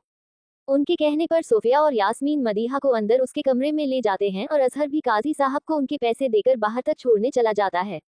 अदनान का अब माँ जैसे वहां लग ही नहीं रहा था। भाई उसकी बेगम साहिबा जो चली गई थी, पर फिलहाल उसने वहीं बैठे रहना ठीक समझा, ऐसे उठकर जाना उसे ठीक नहीं लगा। और बाकी सब भी आगे की चीजों के बारे में बातें करने लगते हैं, जैसे कि रिसेप्शन कब करना है और बाकी सब कुछ। अभी मुश्किल से आधा घंटा 45 मिनट ही बीते होंगे कि तभी सोफिया एकदम से भागते हुए घबराकर नीचे आती है और डरते हुए अदनान से कहती है, भाई वो मदीहा, उसे। अब इसे हम यही सस्पेंस पर छोड़ देंगे और इसके आगे क्या होगा कल जानेंगे। जारी है। स्टोरी अच्छी लगे तो प्लीज सब लोग अच्छे अच्छे बड़े बड़े कमेंट्स करना, ताकि मैं थोड़ा मोटिवेट हो सकूं और ज्यादा से ज्यादा स्टोरी सुने सब लोग। My wife. मदीहा को सोफिया और यास्मीन ले गई थी और अदनान का अब मन जैसे वहां लग ही नहीं रहा था। भाई उसकी बेगम साहिबा जो चली गई थी, पर फिलहाल उसने वहीं बैठे रहना ठीक समझा, ऐसे उठकर जाना उसे ठीक नहीं लगा। और बाकी सब भी आगे की चीजों के बारे में बातें करने लगते हैं, जैसे कि रिसेप्शन कब करना है और बाकी सब कुछ। अभी मुश्किल से आधा घंटा 45 मिनट ही बीते होंगे कि तभी सोफिया एकदम से भागते हुए घबराकर नीचे आती है और डरते हुए अदनान से कहती है, भाई वो मदीहा, उसे। उसके मुंह से मदीहा का नाम सुनकर और उसे ऐसे घबराते हुए देख अदनान फौरन अपनी जगह से खड़ा होकर सख्त आवाज में पूछता है, क्या हुआ उसे? सभी घबरा गए थे सोफिया को ऐसे पैनिक करते देख, वही अदनान की सख्त आवाज सुनकर तो वो और घबराने लगती है। सोफिया हौंकते हुए, भाई वो उप। इससे आगे उससे कुछ बोला ही नहीं जा रहा था और उसे ऐसे देखकर अब अदनान को भी घबराहट हो रही थी। वो और यहाँ उसकी बात सुनने का इंतजार नहीं कर सकता था, इसलिए खुद तेजी से ऊपर मदीहा के कमरे की तरफ भागता है। बाकी सब भी उसके पीछे जाते हैं और सोफिया भी। अदनान जैसे ही कमरे के दरवाजे तक पहुंचता है, उसके पैर वही ठहर जाते। बाकी सब भी जो अब तक उसके पीछे पीछे आ रहे थे वो भी वही रुक जाते हैं। अंदर मदीहा बुरी तरह कांप रही थी ऊपर से नीचे तक और उसकी आंखें बंद हो रही थी। वो बड़ी मुश्किल से अपनी आंखें खोलने की कोशिश कर रही थी, पर उसके लिए यह मुमकिन नहीं हो पा रहा था। उसके पास बैठी यास्मीन लगातार उसके हाथ मल रही थी और उसे संभालने की कोशिश कर रही थी। उसे ऐसे देखकर अदनान की जैसे एक पल के लिए सांसें ही रुक गई, पर वो जल्द ही खुद को संभाल कर अंदर जाता है और मदीहा के पास पहुंचकर तुरंत उसे पकड़कर उसके गालों को थपथपाने के लिए जैसे ही टंच करता है, उसकी आंखें एकदम सख्त हो जाती है। मदीहा का बदन बुरी तरह बुखार में तप रहा है। जब थोड़ी देर पहले उसने उसके माथे को चूमा था, तक उसे एक सेकंड के लिए कुछ गड़बड़ लगी तो थी, पर वो अपने एहसासों में इतना खोया हुआ था कि उसे एहसास ही नहीं हुआ कि उसे बुखार है। नाजिया जी और जमाल जी की भी हालत अपनी बेटी को ऐसे देखकर खराब होने लगी थी। नाजिया जी तो जोर जोर से रोने लगती है, बाकी सब भी काफी परेशान हो जाते हैं। शिफा जी लगातार नाजिया जी को संभालने की कोशिश कर रही थी। वही अदनान मदीहा को अपने सीने से लगाकर उसके गाल थपथपाते हुए बेचैनी से कहता है, बेगम आंखें खोलो। Cupcake, I said open your eyes बच्चा। उसके चेहरे पर हद से ज्यादा घबराहट थी इस वक्त। वही मदीहा की आंखें लगातार बंद होती जा रही थी, वो कोई रिस्पांस देने की हालत में थी नहीं। अदनान उसे ऐसे आधी बेहोशी में देखकर उसे अपने सीने से थोड़ा दूर कर कर उसके चेहरे को थपथपाते हुए उसे होश में लाने की कोशिश करता है, पर अब तक वो पूरी तरह बेहोश हो चुकी थी। उसकी बंद आंखें देखकर अदनान की जैसे सांसें एकदम से रुक जाती है और नाजिया जी भी घबराते हुए रोकर कहती है, या अल्लाह मेरी बच्ची, क्या हो गया इसे, अभी तो ठीक थी। उनकी आवाज में दर्द और दर्द दोनों साफ झलक रहे थे। उनकी आवाज सुनकर ही अदनान अपने होश में आता है और रियान को देखकर गुस्से में चिल्लाते हुए कहता है, कोई शो नहीं चल रहा है यहाँ, go and call a female doctor. उसके ऐसे चिल्लाने से रियान तुरंत बाहर की तरफ निकल जाता है डॉक्टर को बुलाने के लिए। इधर अदनान मदीहा को बड़े ध्यान से बेड पर लेटाता है और उसके चेहरे की तरफ देखता है जो पूरी तरह बुखार की वजह से लाल पड़ा हुआ था, उस पर थकान साफ देखी जा सकती थी। उसे ऐसे देखकर अदनान के दिल पर जो गुजर रहा था वो शब्दों में बयां नहीं हो सकता था। वो अभी उसे ही देख रहा था कि तभी उसका ध्यान मदीहा की ज्वेलरी पर जाता है। उसने काफी हैवी ज्वेलरी पहनी हुई थी जिससे उसे जरूर अनकंफर्टेबल फील हो रहा है और वो अभी भी काम भी रही थी ठंड के मारे। ये देखकर अदनान सोफिया और यास्मीन को घूरते हुए कहता है, पता है ना वो छोटी है, अभी क्या जरूरत थी इतना ताम झाम पहनाने की। उसकी बात सुनकर वो दोनों अपना सिर झुकाकर खड़ी हो जाती है। अब क्या ही कहती उससे कि जिसे वो छोटी बच्ची की तरफ ट्रीट कर रहा है। वो एक 17 साल की लड़की है जो जल्दी ही 18 की होने वाली है और आजकल की लड़कियों के लिए इतना मेकअप और ज्वेलरी कैरी करना इतना बड़ा मसला नहीं है, पर उन्हें पता था जब बात मदीहा की आती है तो अदनान ओवर पॉसेसिवनेस की सारी हदें पार कर सकता था। वो बिना किसी की परवाह करे खुद बड़े ध्यान से मदीहा की सारी ज्वेलरी उतारने लगता है और सोफिया भी जल्दी से हीटर चालू कर अलमीरा से ब्लैंकेट निकाल कर उसकी तरफ बढ़ाती है तो अदनान फौरन उसके हाथ से ब्लैंकेट लेकर मदीहा को अच्छे से कवर करता है। तब तक वहाँ डॉक्टर भी आ गई थी। दरअसल काफी हाई सोसाइटी थी यहाँ पर, पास में एक बहुत बड़ा हॉस्पिटल था, वहाँ से डॉक्टर का जल्दी आना नॉर्मल बात थी। डॉक्टर आते ही सबको बाहर जाने का रहती है और खुद चेकअप करने लगती है। अदनान का मन तो नहीं था पर फिलहाल वो बहसबाजी में वक्त जाया नहीं करना के चाहता था। सभी घर वाले कमरे के बाहर खड़े थे। अदनान भी एक तरफ खड़ा बेसब्री से दरवाजे को ही देख रहा था। उसका बस चलता तो वो अभी अंदर चला जाता, पर यह मुमकिन नहीं था। सहर जी और शिफा जी का ध्यान अदनान पर ही था। उन्होंने कभी भी अदनान के चेहरे पर इतनी बेसब्री और डर नहीं देखा था। अदनान सिद्दीकी तो वो बला थी जो बड़ों बड़ों को डरा दे और आज एक 5 फुट 2 इंच की पिद्दी सी लड़की ने उसे इस कदर खौफजदा कर रखा था। वो बस एक टक बिना पल के झपकाए दरवाजे को देख रहा था, इस इंतजार में कि कब डॉक्टर बाहर आए। उसे ऐसे देखकर सहर जी ये तो समझ गए थे कि उन्होंने मदीहा को सही जगह सौंपा है। आधे घंटे बाद डॉक्टर जैसे ही बाहर आती है, किसी के कुछ पूछने से पहले ही अदनान अपनी सख्त आवाज में पूछता है, हाउ शी। डॉक्टर आप उनकी कौन है। अदनान माय वाइफ दिल। उसकी बात सुनकर डॉक्टर को जरा हैरानी होती है और वो कंफर्म करने के लिए पूछती है, आपकी वाइफ, वो तो बहुत यंग है, आप ऐसे कैसे शादी कर सकते हैं इतनी कम एज में।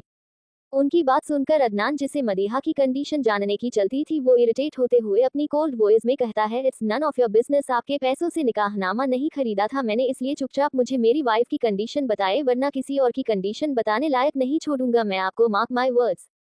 उसकी वॉइस इतनी ठंडी थी कि डॉक्टर खुद ऊपर से नीचे तक कांप गई और घर वाले समझ गए कि यह जरूर शहर में नहीं आए हैं, वरना अदनान से बहस कर पाए इतनी किसी की मजाल नहीं थी। डॉक्टर उसकी धमकी सुनकर सकपकाते हुए कहती है, वो अभी ठीक नहीं है, इंजेक्शन दिया है, कुछ घंटे में अगर होश आ गया तो ठीक है, वरना हॉस्पिटल में एडमिट करना पड़ेगा, बुखार दिमाग पर भी चढ़ सकता है। अदनान का चेहरा डॉक्टर की बात सुनकर एकदम काला पड़ जाता है और वो गुस्से में दांत पीसते हुए उनसे कहता है, किस बात की स्पेशलिस्ट है आप, मुझे कुछ नहीं पता, अभी के अभी मेरी वाइफ को ठीक कीजिए और उसे होश में लाइए, वरना मैं आपका लाइसेंस अभी के अभी कैंसिल करवा दूंगा। उसकी धमकी सुनकर वो डॉक्टर बुरी तरह डर गई। अब बेचारी वो क्या कर सकती थी, होश तो अपने आप ही आएगा, पर यह आदमी तो उसका करियर बर्बाद करने पर तुल गया था जैसे। और वो डॉक्टर अदनान की पर्सनैलिटी देखकर ये तो समझ गई थी वो ऐसा करने की हिम्मत भी रखता है जरूर, क्योंकि वो खोखली धमकी नहीं थी। वो डॉक्टर उम्मीद भरी नजरों से घर वालों की तरफ देखती है तो सहर जी उसकी परेशानी समझकर अदनान से कहते हैं, अदनान वो डॉक्टर है, खुदा नहीं है जो मोस्ट मिरेकल कर देंगी, होश आने में वक्त तो लगेगा ही, वैसे डॉक्टर हुआ क्या ऐसे, बुखार अभी थोड़ी देर पहले तो बिल्कुल ठीक थी। डॉक्टर सर बुखार एकदम से नहीं आया है, पहले भी हल्का फुल्का होगा, आप लोगों ने ध्यान नहीं दिया होगा और शायद वो काफी देर तक ठंडी जगह रही हैं। उनकी बात सुनकर सोफिया कहती है, हाँ सुबह भी हल्का सा बुखार तो था, पर मुझे लगा इतनी बड़ी बात नहीं है। वो ये कह ही रही थी कि उसे अपने ऊपर अदनान की खतरनाक नजरें महसूस हुई और वो तुरंत नाजिया जी के पीछे छिप गई।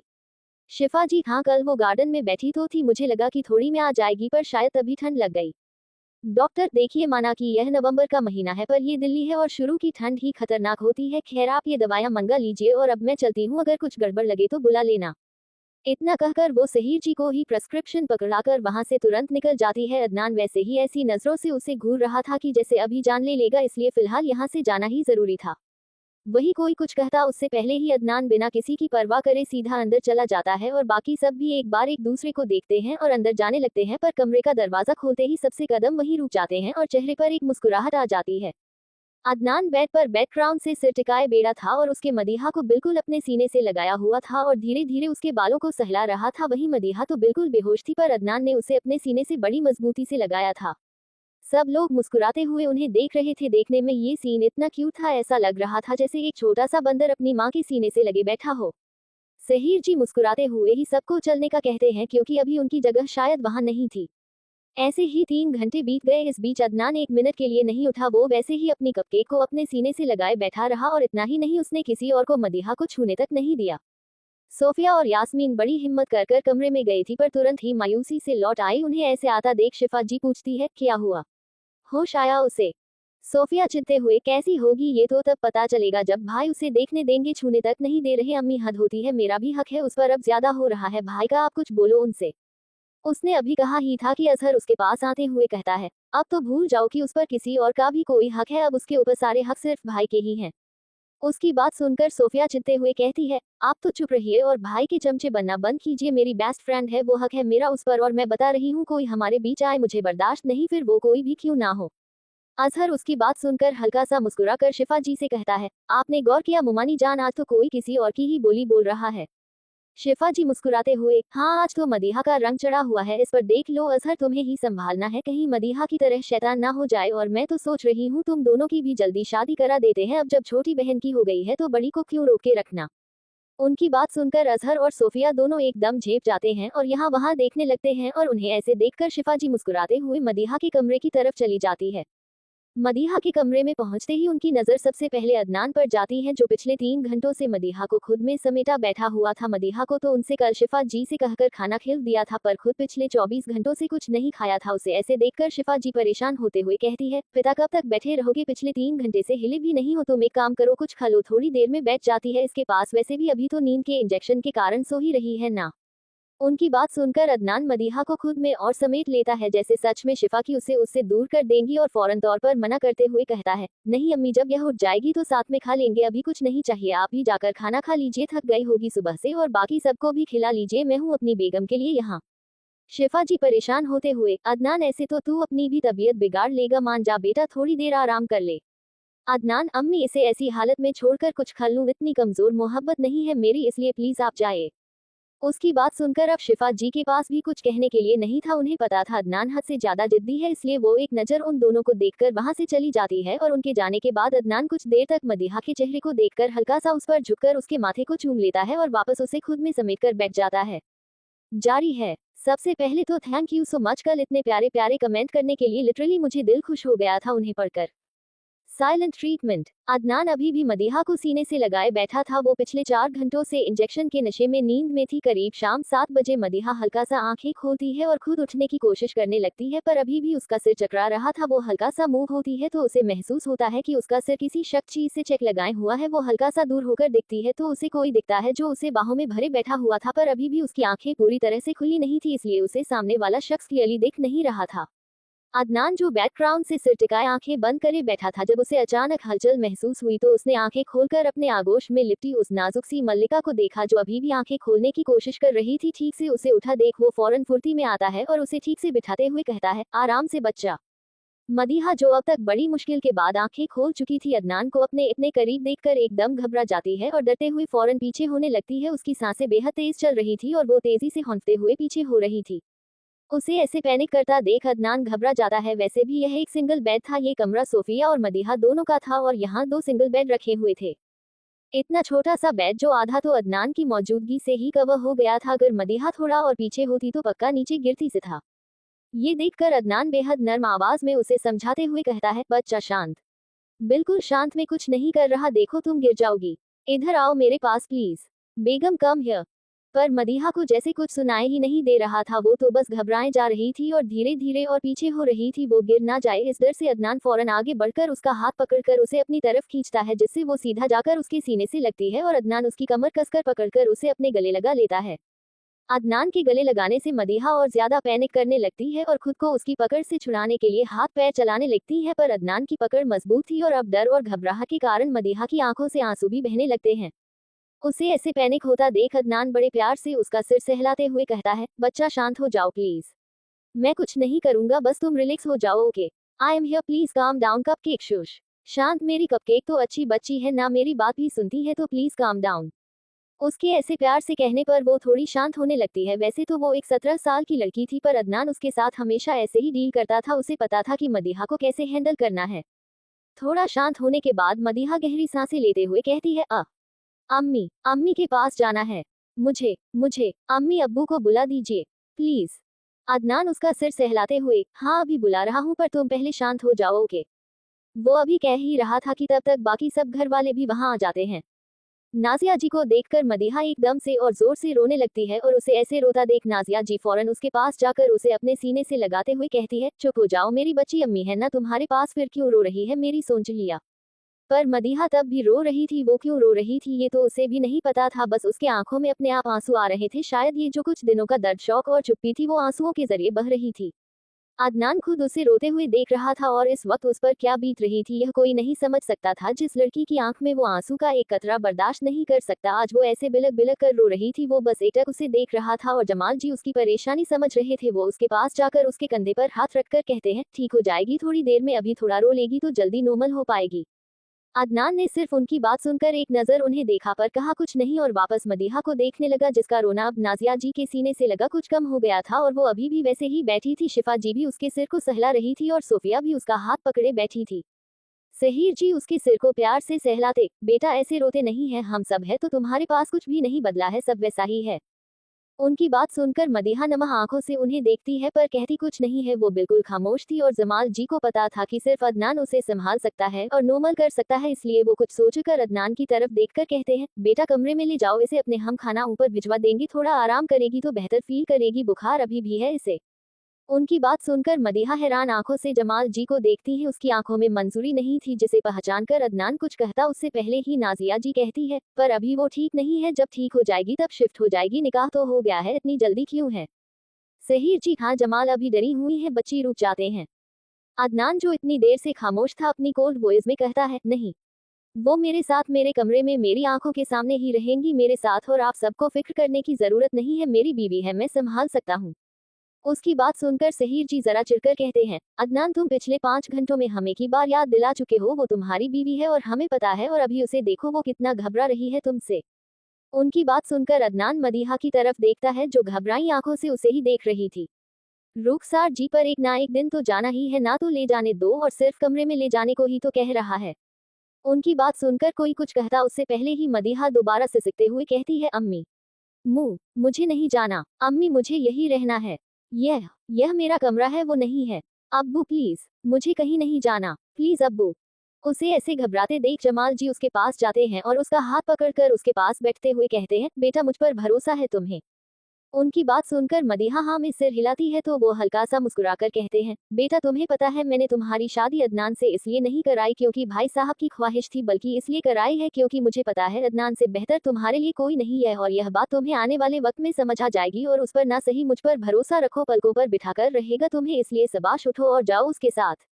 अदनान को देखकर, बेटा लेकर जाओ अपनी बीवी को। उनके समझाने पर मदीहा भी मान जाती है। नाजिया जी उसे संभाल कर खड़ा करती है पर उसका जोड़ा भारी होने के कारण उसके कदम तुरंत लड़खड़ा जाते हैं, पर वो गिरती उससे पहले ही अदनान आगे बढ़कर उसे थाम लेता है और उसे ब्राइडल स्टाइल में अपनी गोद में उठाकर कमरे की तरफ जाने लगता है। उसके ऐसे सबके सामने अचानक गोद में उठाने पर मदीहा हया और झिझक कर उसके कंधों को पकड़ लेती है और घबराते हुए उसकी तरफ देखने लगती है, पर जिसे लोगों से फर्क पड़ने लगे वो अदनान सिद्दीकी कहाँ। उनके जाने के बाद सहर जी जरा परेशान होते हुए जमाल जी से कहते हैं, जमाल क्या जरूरत थी जल्दी करने की, बच्ची को थोड़ा वक्त तो दो, ठीक नहीं थी वह आज?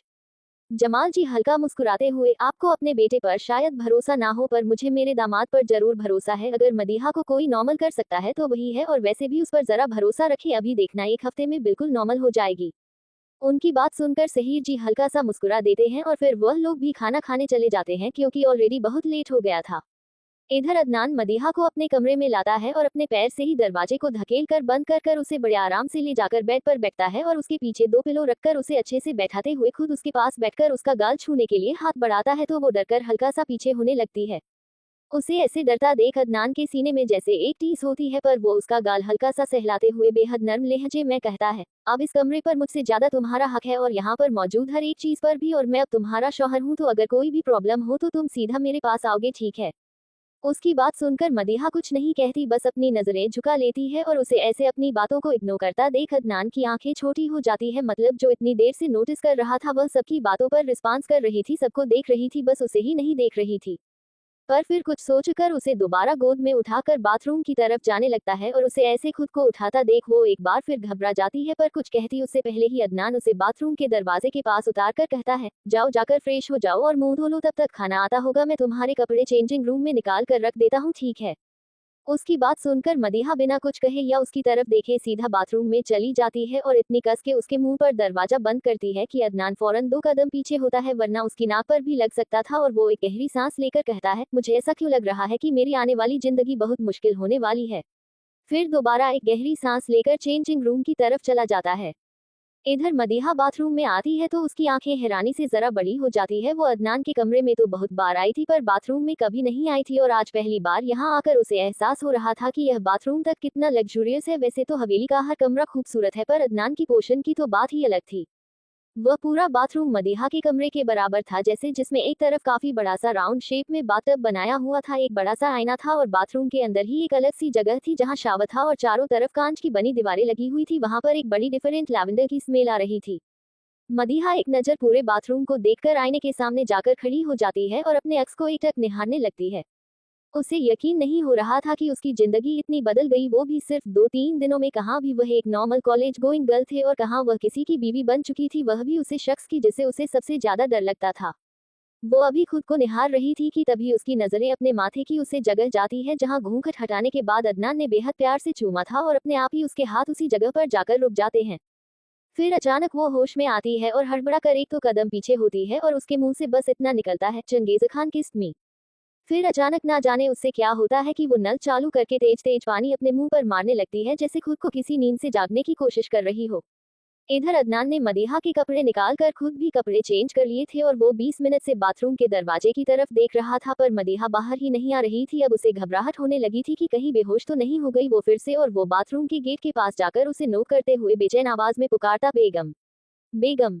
बाथरूम के अंदर मदीहा जो अभी भी खोए हुए अंदाज में खुद को देख रही थी, जैसे ही उसके कानों में अदनान की आवाज आती है उसे एहसास होता है कि वो काफी देर से बाथरूम में, और वो तुरंत अपना जोड़ा संभालते हुए बाहर की तरफ जाती है।